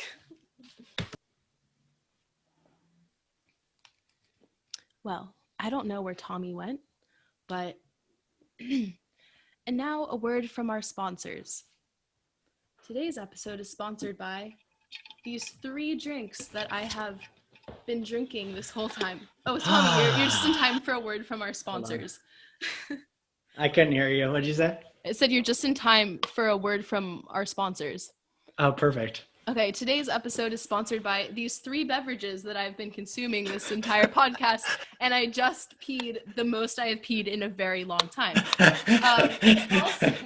It's also sponsored by me this morning having to drive to the Mexican border to get my wallet from the Uber driver that I left my wallet in last week. Oh my God. Hence the hangover. I'm not actually hungover. I don't get hungover. And I don't lose things, which was what was super frustrating, is like I don't lose things. And it wasn't really a wallet. It's like one of those things that sticks to the back of your phone. You know, so like a clip? Like it's like magnetic. Oh, that's nice. Yeah, and I just had like my ID until you lose it. Credit card. Yeah, so it must have just like fallen out of my pocket, because I don't like actually having it on my phone because I think it looks nerdy. So I just had it in my pocket, and it must have fallen out of my pocket. And so I call like Uber this morning, and he's like, "Well, I'm in Mexico." And I was like, "What?" And he was like, "But I'm really close to the border. Like, do you want to come get in?" And I was just like, well, yeah, I did. Did you go over the border? No, he came. Oh, that's nice. I think that he was like about to go into Mexico. He's like, you actually caught me at a good time. And I was just like, thank you. So that was my morning. That's why I texted you. I was like, hey, can we do the call at 12? Because I had you had to go to Mexico. I had an unexpected errand. That's so good. Yeah. So anyway, the third chakra. I'm sorry to interrupt you. You're all good. You're all good. The chakras, by the way, Avatar: The Last Airbender, the chakra scene, that was my first thing with spirituality that I was like, whoa, like I loved it right away. I was like, God, this they do show's such a good job. amazing. I And know. they make it like, because like that's the way that life should be. It should be fun. It should be an adventure. You get all up in Totally. your feels. You're angry. You're sad. You're in love. All of the Yeah. things, and yet it's still very spiritual. I know. It's so good. It's literally my favorite show of all time. I'm so glad I got a chance to shout out Avatar: The Last Airbender on this pod. Didn't we mention it earlier? Oh, yeah, I've probably said it. Yeah, I've probably said it like 5 times. I'm pretty happy about it. Keep going. Moving on to the solar plexus. So the solar plexus. This one is, and actually the idea is these first 3 are kind of in one space. There's kind of like levels to this shit. There's next levels. Yeah. So this is the last chakra moving up until you hit like this next section basically. So, and this one it deals with our willpower or our discipline, and it is thrown out of balance with shame. So being ashamed of who we are, or like our abilities too, or our abilities. Yeah. And so funny because the best things about us and quote unquote the worst things about us are actually just the same thing. Like I am, people are jealous of how carefree I am. Like I don't worry hardly at all. But guess what? I also lose my shit all the time because I don't worry about it. You know, like that's one of the qualities that I've dealt with a lot of shame from being absent-minded, absent-minded. And absent-mindedness is funny because like being completely present is kind of being absent-minded, like in a way. So it's one of those things like I've had to accept that within myself. Certain things that I don't love about myself, because the same things that I don't love about myself, it comes from the same source of the things that I love the most about myself. Mm-hmm. So it's just the way that you view it. Wait, what do you mean that being present is being absent-minded? I'm not following that. Well, what I mean is like to be completely present is to be able to direct your attention in any direction, like whatever, or just allowing it to just be completely settled. But what I mean is like absent mind. If you just think about the word, if you think about the word absent-minded, it's like your mind is not, there isn't, to me, it's, you would say like, I feel like that gives it a little bit of like a it could be misunderstood easily, because like I feel like when you're completely present, you wouldn't lose your shit. You know? Yeah. You're not like thinking about, you're not like worrying about like, oh, am I gonna lose it? But like you're just so present because your attention is so fixed that you're always aware of everything that's going on.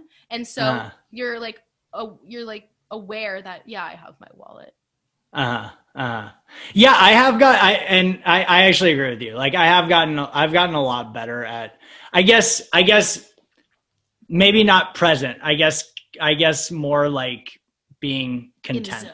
Being content. Okay. Like content. Like being content, like is, to me, in my experience, it's not having a lot going on in my mind. No, like a lot of the times. But I think that you can be very aware and very focused, and there's not a lot going on in your mind. Look at this sticker peeling off. Mm-hmm. I completely agree. Anyway, third no, chakra. For sure. I guess that was so the third chakra is also like, this is where when you come into balance with your third chakra, it's you stepping into you. It's you stepping into your personality. We think of ego as a bad thing, and ego has so many different definitions. I don't want people to get caught up on that. But like, it's your personality. It's you stepping into your personality and owning it. Like, somebody, I really hope this doesn't come off as like whatever, but somebody told me that like they thought that I was like special or something, like that I like have this special quality about myself. And it's true, but that's also true for every person. Every person is special. The only reason that this person was recognizing it within me is because I've stepped into what makes me special. And so like that, the light in us is it's the same within all of us. As you go deeper and deeper and deeper and deeper, we become more similar. But the way that we shine that through into the world is by stepping into our individuality, into what makes us special. And that's when people see it coming out of you. And so the third one, to be able to get that willpower and to step into your special power, is to accept yourself, is to accept who you are. And that's not a one-time thing. That changes all the time. And it changes all the time. It does take work, especially the first time you're trying to find who you are because you haven't been doing it. But like, but yeah, it's not, yeah, basically that's what I was going to say about the third chakra. I don't know if you have. Yeah, well, I was just going to say that like that, the third chakra, what am I saying? The third chakra, the third chakra is like, that is your fire. Like you feel it, like when you're feeling super energized, like that's coming from like your gut. And so like that's like where the discipline is, and that's where the drive and that's where the change comes in, is because when you're trying to fully step into yourself, that's kind of what I was referring to earlier with like you coming into like in this material world, what your physical, how you're going to show up as yourself and how you want to show up and how you're coming closer to your goals and to your ideal self. Like that takes a lot of work, and sometimes that work is fun and sometimes it's not fun. But that's where that passion and that drive comes from, is from that solar plexus, from that third chakra, which is, that's like the energy, that's the fire, the fire, the passion comes from there. But to really feel that passion and to like have the energy, you first need to feel safe, and then you need to like be happy, pretty much. And like being able to experience like joy and contentness and like deriving pain and pleasure from your experiences, which is like a very primal thing. But I've noticed like personally that like, do you ever feel like you're like kind of getting through things instead of like really being there for them? So like maybe there's like a really exciting event that you're at, but you can't feel it. You can't feel the joy from like, I don't know, maybe you're like playing volleyball. You can't feel the joy from it. You're just like kind of like getting through everything. And like, that's kind of like what being depressed is. But when you're able to kind of like remove those clouds by releasing guilt, as you were saying, like that's like one method to do it. Then you're able to feel pleasure and pain and creativity, and you feel like kind of like the dance of life. You feel alive. That's where your aliveness comes from, is from that sacral chakra, which you can only really tap into and experience once you're safe. And then you're feeling alive, you're feeling this dance of life. And then from that openness, from like, it's like that sensuality of like pleasure and pain, then you have the space to have the energy to create change and create action and put these intentions that you have, to put action to them, to put steps to your dreams. No, 100%. I will not even add anything to that because that was beautiful. Thank you. Thank you. You say beautiful things too, Tommy. Thanks.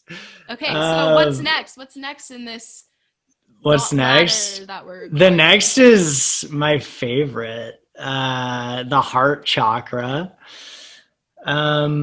It is where this is kind of esoteric, but we were told by our philosophy teacher at our training that the spirit normally like resides in the heart space. Like it can move to different spaces, and that it's not really like a physical thing like that, but like the general feeling is like like our heart, it's right in the middle, right? Because like here is our very humanistic nature, these three. The ground. This is our very like spiritual nature, these three, as you go higher. This one is right in the middle, and it's who we are. This is who we are. Is we're human and spirit. Like that's how you become balanced, is by balancing both human and spirit, and it ends up being right here. And so go ahead. I was just gonna say, I loved what was our traditional Chinese medicine teacher's name? Why am I like something with an L. Oh no.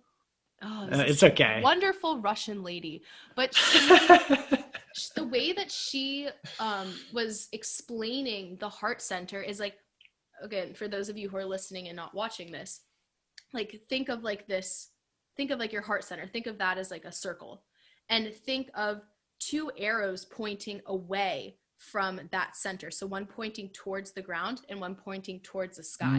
And at the same time, the arrow pointing towards the sky there's another arrow coming back down towards the heart, and from the ground there's another arrow coming back towards the heart. So the heart is this place where we're constantly giving and constantly receiving from. So when we're grounding down and we are getting in touch with our humanness and the material world, and then at the same time, we're receiving from our material world, again, that drive to create and that drive to experience pain and pleasure and the drive to be safe in our environment. So it's like this constant exchange. And then also from the heart center, we're connecting to these like higher planes of consciousness and these expanded states. And we're learning how to give and to love and to express and be honest and to find wisdom and to like connect to God or whatever else higher thing you want to talk about.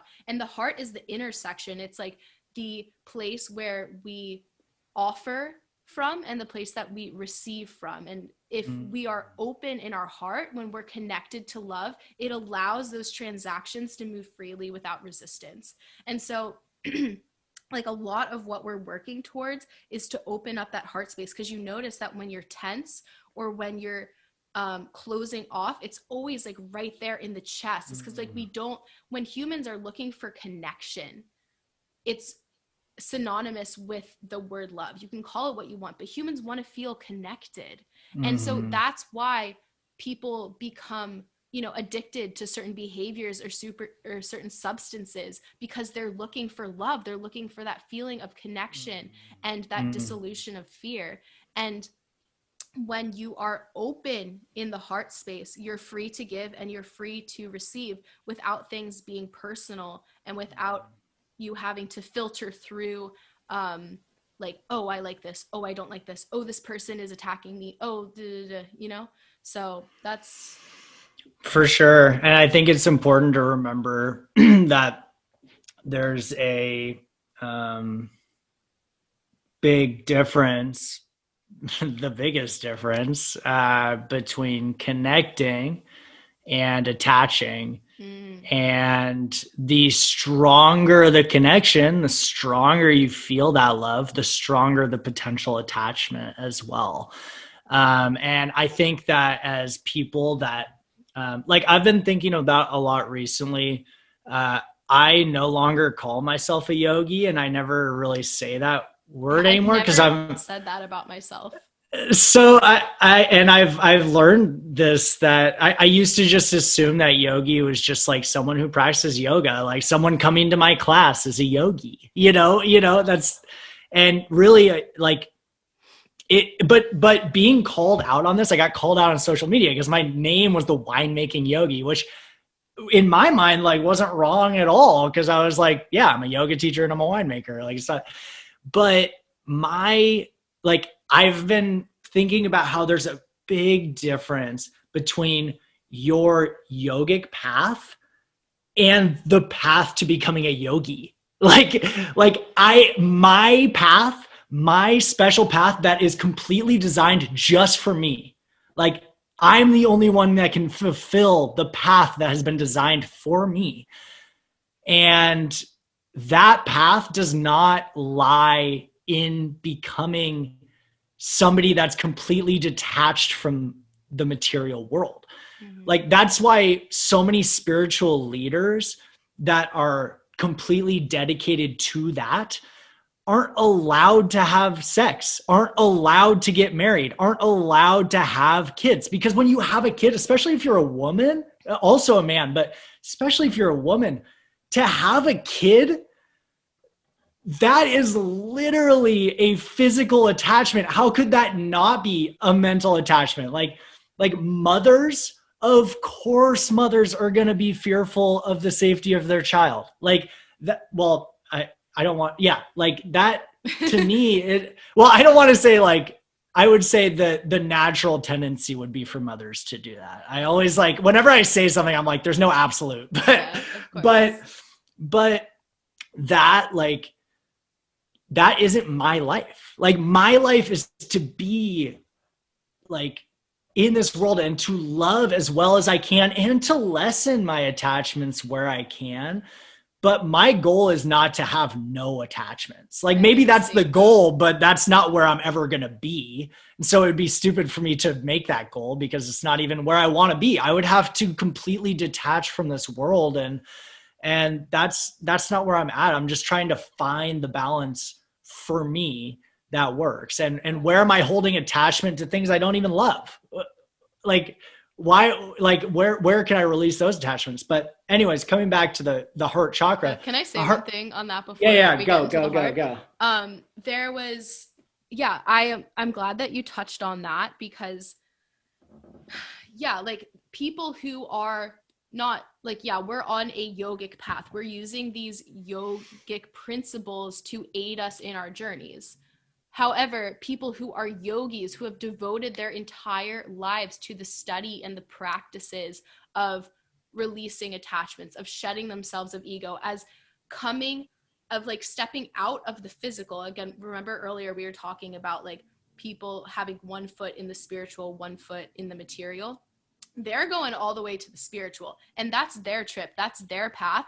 Because of that, they're able to access this wisdom because they don't have the attachments, and they're able to feed that to us in a way so that we can apply that to our lives, so that we can live out our dharma, so we can live out our purpose. And they, as being someone detached and having both feet in the spiritual, that's their dharma, that's their purpose, is to do that's their yogic path. Exactly. Their yogic path is to become a yogi. Our yogic path is, like, to be doing whatever we're doing. So for sure. So it's not right or wrong. And so like with anyone's path, maybe someone's path is to be completely in the material and have no connection whatsoever to the spiritual. And that's when it can get so tricky, when other people are telling other people how you should live. Because even think of, like, I'm not trying to get, like, too out here right now, but think of, like, certain humans who have done really, really horrible things in their lives. And, like, maybe that's just what needed to happen for their path. And that doesn't make it a good thing. It doesn't make it a pleasurable thing, but, like, it's what needed to happen for our evolvement. And if you look at the human species from, like, a purely evolutionary standpoint, like, everything that we're doing is to aid in our evolution, is to progress ourselves. And since we've progressed so much physically, we've been talking about this, like, evolution of consciousness. And so right now, humans are so burdened by their minds.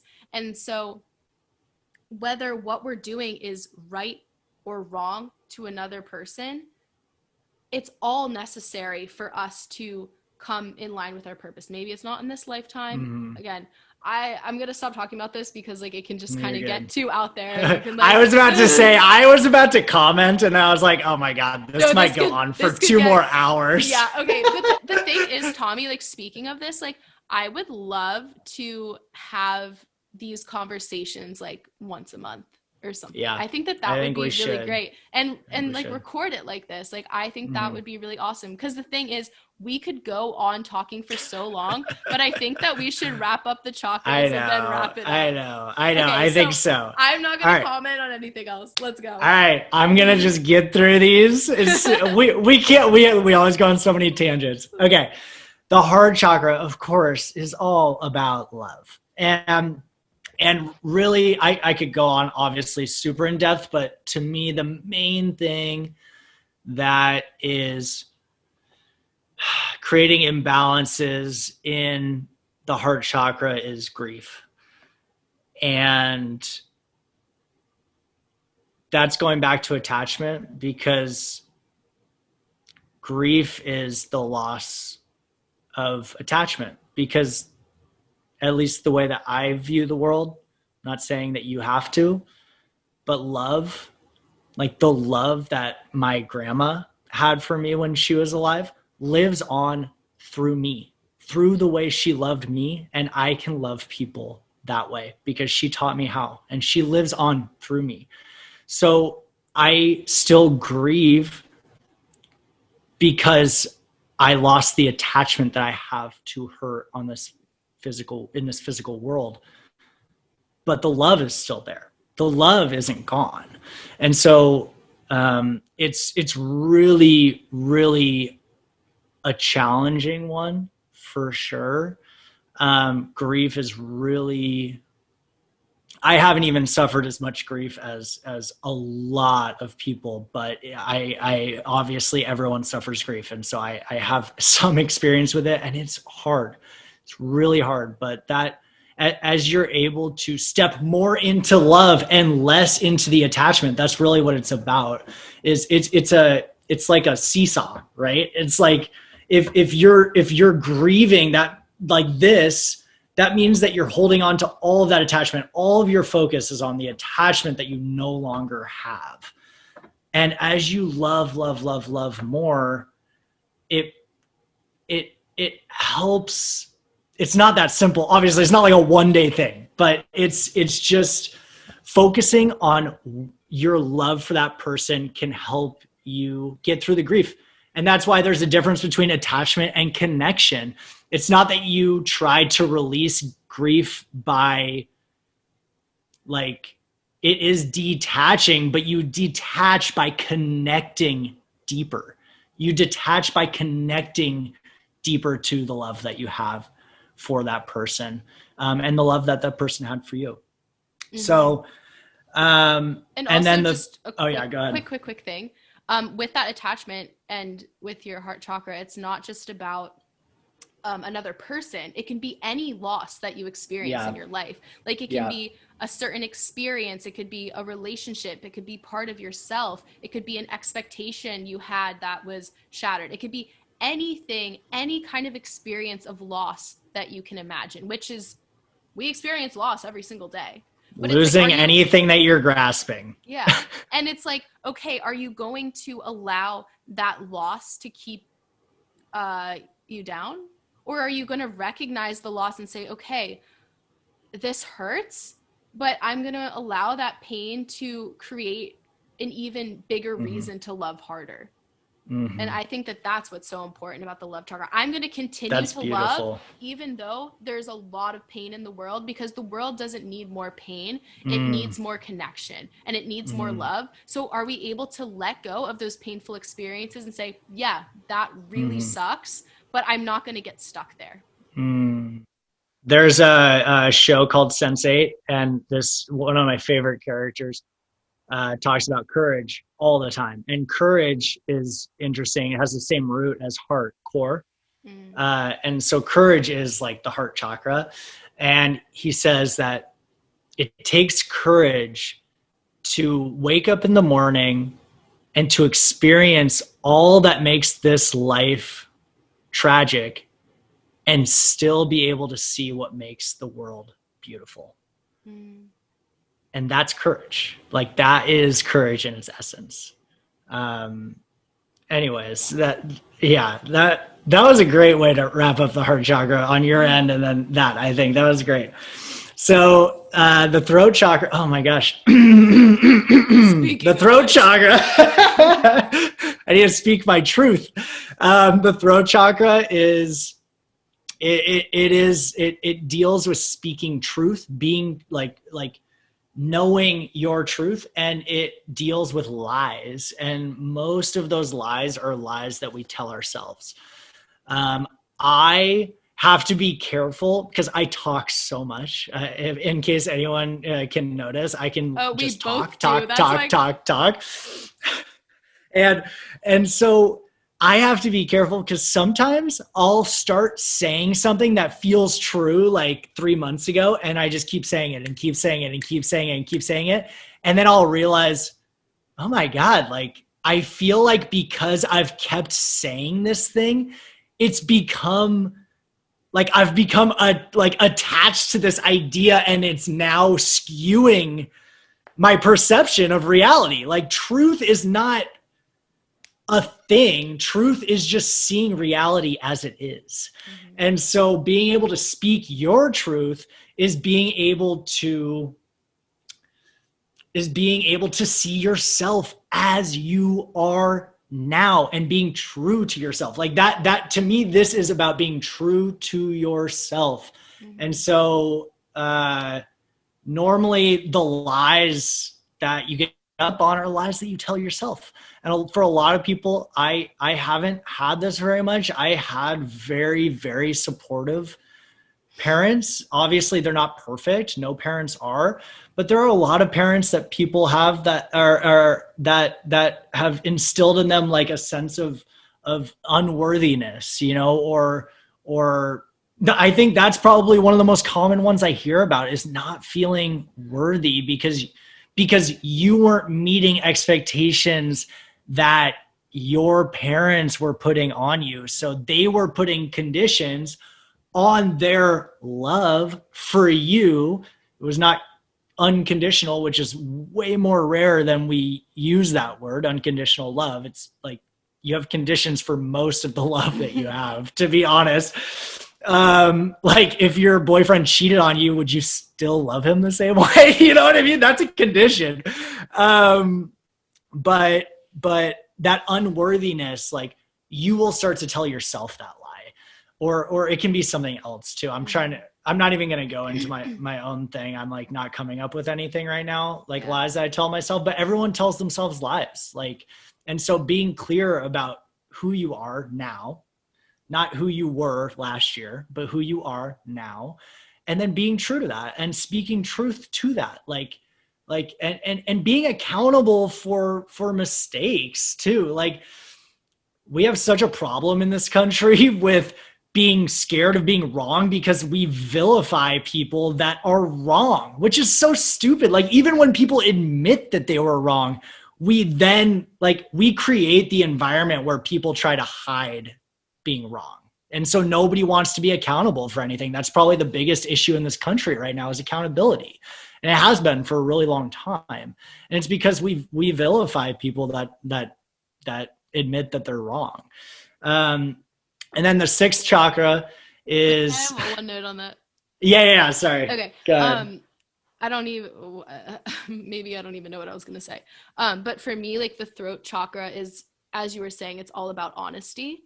And a lot of the ways that we are dishonest with ourselves and with other people are completely subconscious. We don't know that we're doing it. We don't know that we're feeding ourselves lies. We don't know that we're feeding other people lies. And lying isn't necessarily what you say. It's what you don't say as well. And it's how your actions are not in alignment with what you're saying as well. So if you say like, I don't know, this is like vague, but if you're to tell someone like, I really love you, I really care about you, your actions are going to show that you really love and care about them. And if, so it's like all about honesty. And it's the same thing with yourself. Like if you're telling yourself something, but your actions are not aligning with what you're telling yourself, then there's going to be disparity. And within this like yogic system of within this conceptual system of the chakras, everything is purified in the throat. So your life becomes pure when your actions are aligning with what you're saying. And when what you're saying is always, you know, you don't necessarily know everything. Sometimes you don't know that you're lying, but you're calm. You take a breath. It's not personal, and you say what you need to say. And you're not, you know, saying the truth, like, oh, wow, your hair looks really ugly today, you know, but it's like you're saying what needs to be said, and you're not scared to speak up, and you're not scared to have that honesty with yourself as well, because the more honest you are, the more that you're able to love, and the more that you're able to connect with other people. And like, that's what this whole journey is about connection. That's it right there. And you can't access these two last chakras, like the third eye chakra and the crown chakra. It's said that you're not able to fully access those if you haven't purified your throat chakra. So you're not able to be wise without bias from the ego, and without bias from your upbringing and culture and like your own desires. You're not able to have unbiased wisdom, and you're not able to fully connect to the higher power or whatever, or just connect to like whatever you want to call it. Yeah, whatever you want to call it, if you're being dishonest. Because if you're being dishonest, you're always trying to like protect yourself in some way. I think something really important to touch on as well, that is connecting into what you're saying, is you're talking about actions, and actions start with intentions, right? So your intentions, like what you were saying, like what you say and what you do have to start to align. I think Jay Shetty actually says that you step into your full power when what you think, what you say, and what you do come into line with each other. Like when those all line up together. But there's actually one more step that's maybe the most important. It takes awareness, is recognizing the impact of your actions. So we definitely get wrapped up on intentions. Intentions are really important. Intentions are how our mind is affected by what we do. Okay. So if you have bad intentions, or not bad intentions, if the intentions are fear-based, intentions like the direction that you want to go in. Yeah, it's like, why do you want to do anything? That's your intention. Why do I want to do anything? Okay, it's your why. Like, you could have the intention of just spreading joy. Like, I love that intention. That's great. Okay, take actions that align with spreading joy. Like, from your point of view, your actions are coming from your intentions. But then you have to be mindful of what your actions are actually impacting in the world outside. Like, your intentions and the actions you take from your intentions affect you in your mind. Okay. Your actions impact people outside of you. And so you have to be mindful that people have different perspectives than you, and the way that they grew up is different than you, and how you might be completely well, that wasn't my intention. Like, that's how a lot of people apologize, which isn't even an apology. That wasn't my intention. Talk about centering yourself rather than centering the harm that's been caused to someone else. Someone tells you they've been hurt, and you say, oh, well, that wasn't my intention. Like, let me make this actually about me and what my intention was. You know what I mean? So like, and we have to be mindful of that. Such a safe thing. Like, that's like when someone says that, like, how can you like come back at that, you know? Yeah. It's just like, and again, it comes back to like that forgiveness and that change. Like, yeah, okay, it wasn't your intention, but what are you going to do about it? What are you going to do about it? It doesn't matter whether you intended to cause harm. The harm has been caused. What I always get so confused why people like doubt other people's experiences when they're explaining it. Like you shouldn't feel hurt by that. Well, they do. What is should? Why shouldn't they? That doesn't make sense. Because you're not hurt by it. Yeah, you didn't. Yeah, exactly. So you have to, intentions are, set your intentions, take actions that you think align with those intentions, reflect on the impact that you're having around you, and make sure that the actions that you're taking have the impact that your intentions are there for. and then you just readjust, and then you readjust and do your best. do your best. Yeah, totally. And I think it's like always moving from like, okay, how can I, sometimes you have to say hard things to people. Sometimes you have to say things that hurt, but how can you deliver that in a way that always comes back to like, I love you and I care about you and I see you. Like, I need to say this because this uncomfortable conversation that we're going to have, or this thing that I'm going to call you out on, whatever it may be. Yeah, this is going to be uncomfortable and it's going to hurt, but like always like bookend it with like, I love you, I care about you, I see you, this doesn't change anything, but we need to have this conversation or our relationship is not going to be true and it's not going to be real and it's not going to be honest. So if you're not saying something that you want to say. Yeah. Like, so that doesn't mean never say anything that could be potentially hurtful. But again, it comes back to like, why do you want to say this thing? And starting with that, coming from a place of love. Like Gary Zukav wrote a book, Seed of the Soul, one of my favorite books of all time. And he said, and he was talking about intimate relationships, but it goes for every relationship. He said, like basically what he says is when things are rocky, like when there's when there's tension, that is a moment that can either cause so much healing or so much harm based on how you bring it up. Rather than saying you did this or you're whatever, coming at someone saying, I just have to say, I know you probably didn't like mean for this to happen, but I was really hurt by that. And this is why I was really hurt by that. And then I don't you guys know, can like, understand each other better. Exactly. And then the relationship becomes so much more expanded and like valuable and you connect better. Totally. So yes, thank you for talking about that. Yes, all right, should we go to the third eye? Yes. And I feel like I almost want to hand this one off to you. I'll go quickly, but if you have anything to say on it also for the last two, I love hearing you talk about this stuff, but I would say that the third eye is being able to be in line with your intuition, with the flow of life. And you can call it Dharma if for anyone that wants to look up that word or knows it. Like Dharma is the way that I kind of see that, as being aware of your life's path and allowing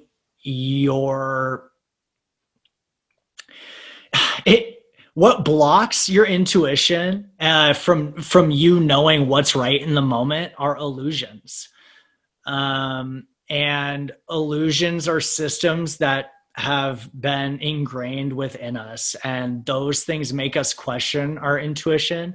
And they actually, sometimes we don't even question our intuition. Sometimes we can't even hear it or see it because we're so blinded by these illusions, by these systems that we've grown up in. The Matrix is all about it's all about this system that is controlling your mind. Like the Matrix, the movie, it's actually just a metaphor for systems that we've been ingrained in that control us. They control us.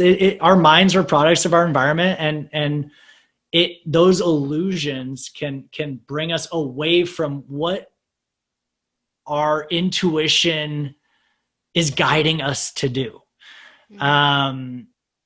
I guess as you get higher and higher, it's almost like harder and harder to talk about because you're getting beyond mental concepts. Like you can't like talk about something that's like not a thought. You can't think that's beyond the mind. Yeah. It's beyond the mind. So it's all about experience. But yeah, I'd love to hear what you think about the third eye. So I definitely agree with what you said. And just like a note, like when we're talking about like programming in the Matrix, like this isn't like some huge conspiracy theory. It's just like, this is what life is. Like we are products of our environment.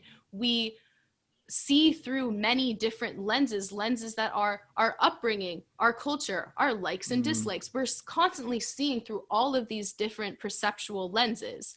And when it comes to the third eye and we begin to peel away illusions, we begin to peel away identity, we're able to see clearly. And so the third eye is the chakra of discernment. And so there's no ego there. There's no illusion there. The layers have been resolved, so we can see. There's a little fuzz floating around. The layers have been dissolved so that we can see clearly when we're presented with a situation, and we're connected to our intuition, and then we can see two options, or we can see the options that we can make in any given moment, and we just know this is the one that I go with. This is the option that's most in line. This feels right. Yeah, it feels right because it's most in line with, as you were saying earlier, my dharma, my purpose, what is making a decision based out of love and connection rather than a decision that's based out of fear. Or even just like, if it could be neutral, but you just know like, oh, am I going to eat an apple or an orange?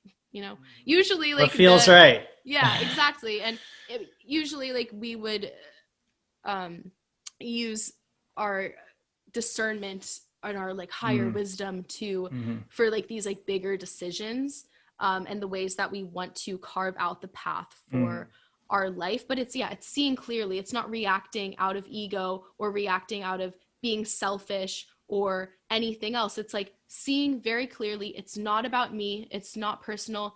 Very factually, this is what is going on. And I make my decisions based out of that very clear, open space. And when you're not honest, and again, talking back to like the throat chakra and honesty, if you're not honest, you're still living through so much ego. So how are you going to be able to make clear decisions? So yeah. No, totally. And I was also going to say that like, as you become, we say clear, as you become more and more clear, like that becomes easier to listen to. But also you may have whatever you want to call it. I think of it as like a moment of truth, right? Where like all of a sudden you're just like, whoa, I have been controlled by something that's not true for my whole life. Like, for example, an moment of truth, an insight. The moment of truth for me was an aha moment. Yeah, exactly. My first biggest moment of truth was I am not my mind. Like that was a moment of truth for me. But the important thing to remember is when you have those moments, that is recognizing a lens. It's recognizing a lens. That doesn't mean that lens is gone. Like the work, everyone talks about the work, right? You're doing the work, especially with like anti-racism work, but like also with like spiritual work or whatever you want to call it. Like that, the work is once you've recognized those lenses, like those lenses, it's almost like chance when they come about. You have to take your opportunity when you get it. Like when it becomes clear for a moment, you gotta remember that and like write it down or something. And when the work comes in, once you recognize that lens, to be like, oh, I've got to start recognizing that all the time, because that lens is still going to try to control what I do. And I have to make sure that when I'm about to make a decision, especially a bigger decision, asking myself where that's coming from. And maybe even asking, if this was fear-based, what would that fear be? Like that's what I ask myself. Like, it's not like, is this fear or love? It feels like love. No, I'll be like, okay, it might be fear, it might be love, or whatever you want to call it. What would the fear be if fear was controlling this decision? And if I can come up with an answer, there's probably a hint of it there. That's how so that's just what I wanted to say for the end of it. I would love, I don't even know if we should talk about the crown chakra. Maybe you can touch on it for a second. I have a hard time saying anything about it. Yeah, like the thing is, I honestly don't know a ton about it. Like I haven't read about it in a while, but just like very briefly, Your your crown chakra is what's connecting you to the rest of life. So all of your chakras are connecting you deeper and deeper to life, but your crown chakra is kind of like, yes, we are all these individual humans, but there's also this universal collective consciousness. It's like what connects us all. We're all these like little creatures going throughout our own lives, but like we're all here together. And there's this kind of like more encompassing aspect to life. It's like when you see another person and you're saying like, I see you. And it's not necessarily that there's a me and there's a you, but we see each other and there's consciousness there. We see each other and there's another life form there. And whatever that very primordial thing is, that just like, oh, it's alive. And you see that and you're like, I see you. You see a reflection of yourself in every single person that you meet and in every single object that you see. Every single experience that you have becomes divine, not because of what it is, not because of what it looks like, but because it's life. And so when you are connected to your crown chakra, everything becomes sacred. Everything becomes divine. You want to treat everything with the utmost regard and the utmost care and the utmost love and respect, because everything is you, and not necessarily like you, like, oh, I'm Kat and I look like this and I do these things. Like, no, like I'm a human life, like with all of that brushed away, with like who, like my name and my activities and my relationships, with all of that away, like I am a human life. You are a human life. And even like this is a cup. And like, yes, even that, it's like you're treating everything with such care because it's alive and we're having this human experience and we have no idea what it is. But our minds help us navigate this thing. And because we don't know what anything is, we might as well enjoy it. It's not that simple, but like when we get to the very simple, you know, the further along you are in your journey, the more simple things become. If we're here, why don't we be fully here? If we're here, why would I not treat everything that I encounter with the utmost care and love? And you can only do that. You can only bring like tremendous healing into your life when you are healed within. And you don't have to be fully healed, but the more that you heal never yourself, will be. Yeah, and that's the whole journey. But the more that you heal yourself, the more that you're able to share healing with other people. Once you recognize and once you fill up your own cup, you can keep giving and pouring out to others, and your cup is never going to empty. And so for me personally, like when we were talking about our why in the beginning of today's episode, like that is my why. Like, why do I want to heal myself in like maybe like some of these more superficial ways or some of these like more like profound ways? Why do I want to heal myself? Is because like I want the world to experience more healing, and if I can play a tiny role in the healing of someone else, like that is what I want. That is my why. And so that crown chakra is the recognition that all is one, that we live in a world of perceptually separate things, but it's all life. Like, yeah, we think like, oh, this object is different from this object, but it's all in our life experience. So it's like all one thing. So like when you're playing Sims, yeah, there's like a dog and there's a house or whatever, but it's all Sims. Like, yeah, there's different things within it, but it's all the video game. And in the same way, yeah, there's all these moving pieces, but it's all life. And you're a part of it. And when you're able to recognize that and really appreciate that and appreciate other people because they're a part of life, then that is when you're connected to your crown chakra. And you can call that God, you can call that oneness God, you can call it the universe, you can call it whatever you want. But that's what it is. It's ultimate connection. It's seeing without any kind of lenses. It's wanting to connect unconditionally. And that's all I have to say about that. You've probably heard me. Well, you drew an amazing piece of art for this poem, but the first two lines in my poem, The Key, is feel from your heart with no outside influence. See through the universal art, our collective consciousness. That's the key. That's it, right? I think this is a great place to end it. I think so too. That was our best conversation yet, and that's saying something. That is saying something. Tommy, I love you. I love you too. Let's do this again, because I have oh my god, my mouth is so dry from speaking so much. I think you're speaking lies to yourself. Yeah, my throat's so closed right now, dude.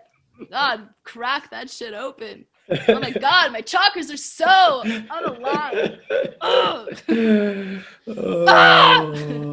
Whoa, that's gonna freak some people out. It's okay. You just talk really, really quietly. Okay, perfect.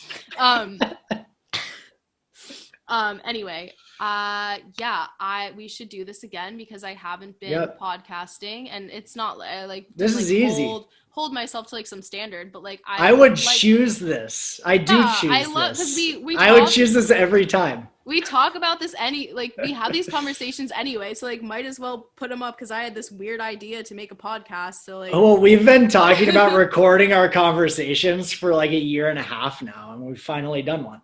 We did it, and we'll do it next month too. We finally did it. I love it. I'm super done. Well, Tommy, I hope you have a lovely rest of your day. Thank you so much for coming on.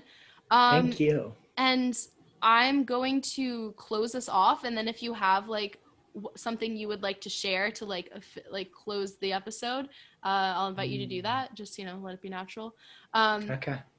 Hello, people watching or listening. Thank you so much for tuning into episode. I don't know. This might be 20 or 17. Are you keeping track? Because I'm not. I don't know what number this is. To this episode of This Human Thing, a podcast on the human experience and all that encompasses, which is everything. You can't escape the human experience. You can follow This Human Thing on Instagram and on Facebook at This Human Thing. Please send in your feedback. Please send in your suggestions. If you want to be on the show, holla at me. If you want to leave a review on Spotify or iTunes, that would be awesome. If you want to share the show with someone who you think might appreciate what we're talking about, do it. If you want, I don't get anything from this. I just do it because it's an intuition thing. I just want to record it. It feels right, It just, and it's fun and it's dumb and it's a good time. So what else? I guess that's all I have to say to close off. Tommy, do you have any closing words? Well, I guess just my gratitude towards you, Kat. I feel like you have just been somebody that has completely spurred me to find myself in different ways, just with your presence, which is amazing. Even your presence when you're not physically near me, like we talked about earlier, which is amazing. That is so palpable. And I guess I'm going to be on again. And so I'm really excited for that moment. But I would love for anyone that wants to connect with me. I am seriously just a connector. I love connecting with people. And so you can find me on Instagram, Tommello3, Tomello. Some people say Tom Mello. Either way you want to go on that one. And I also teach online yoga classes. Actually, it's both in person and online right now. I love it. I'm teaching in person and streaming it to all of my online people. I've had people online following me for the last 9-10 months. And so I've got this little community. If anyone is interested, you can take classes for free to start out, and it's super affordable. So you can just hit me up on Instagram, Tommello3, and I'll let you know what to do. But otherwise, I just hope everybody is true to themselves right now. That was a beautiful way to close, Tommy. And thank you so much for all your kind words. Thank you. Thank you. You've been such an important part of my journey as well. I'm very grateful for you. And I'll link your Instagram in the show notes. Cool. All right, everyone. Until next time, all you humans out there, keep doing your thing. Peace in, peace out. That's a wrap. Bam. All right. I'm not even going to lie. Like, I need to, like, move. Yeah, you're good. I mean, we just talked for like 2.5 hours, so I don't think we need to catch up. No, we caught up. We're good. Well, I'm going to make a fatty lunch. What time is it right now? Like 3. 2 hours and 40 or 2 hours and 47 minutes. You got to make that into like 2 episodes or something. Yeah, or I might cut out some of the stuff in the beginning, maybe. Yeah. We'll see. I'll listen to it back and see. Yeah. Anyway. Sweet. Much love to Mello. Love you. Go move. Bye. See you.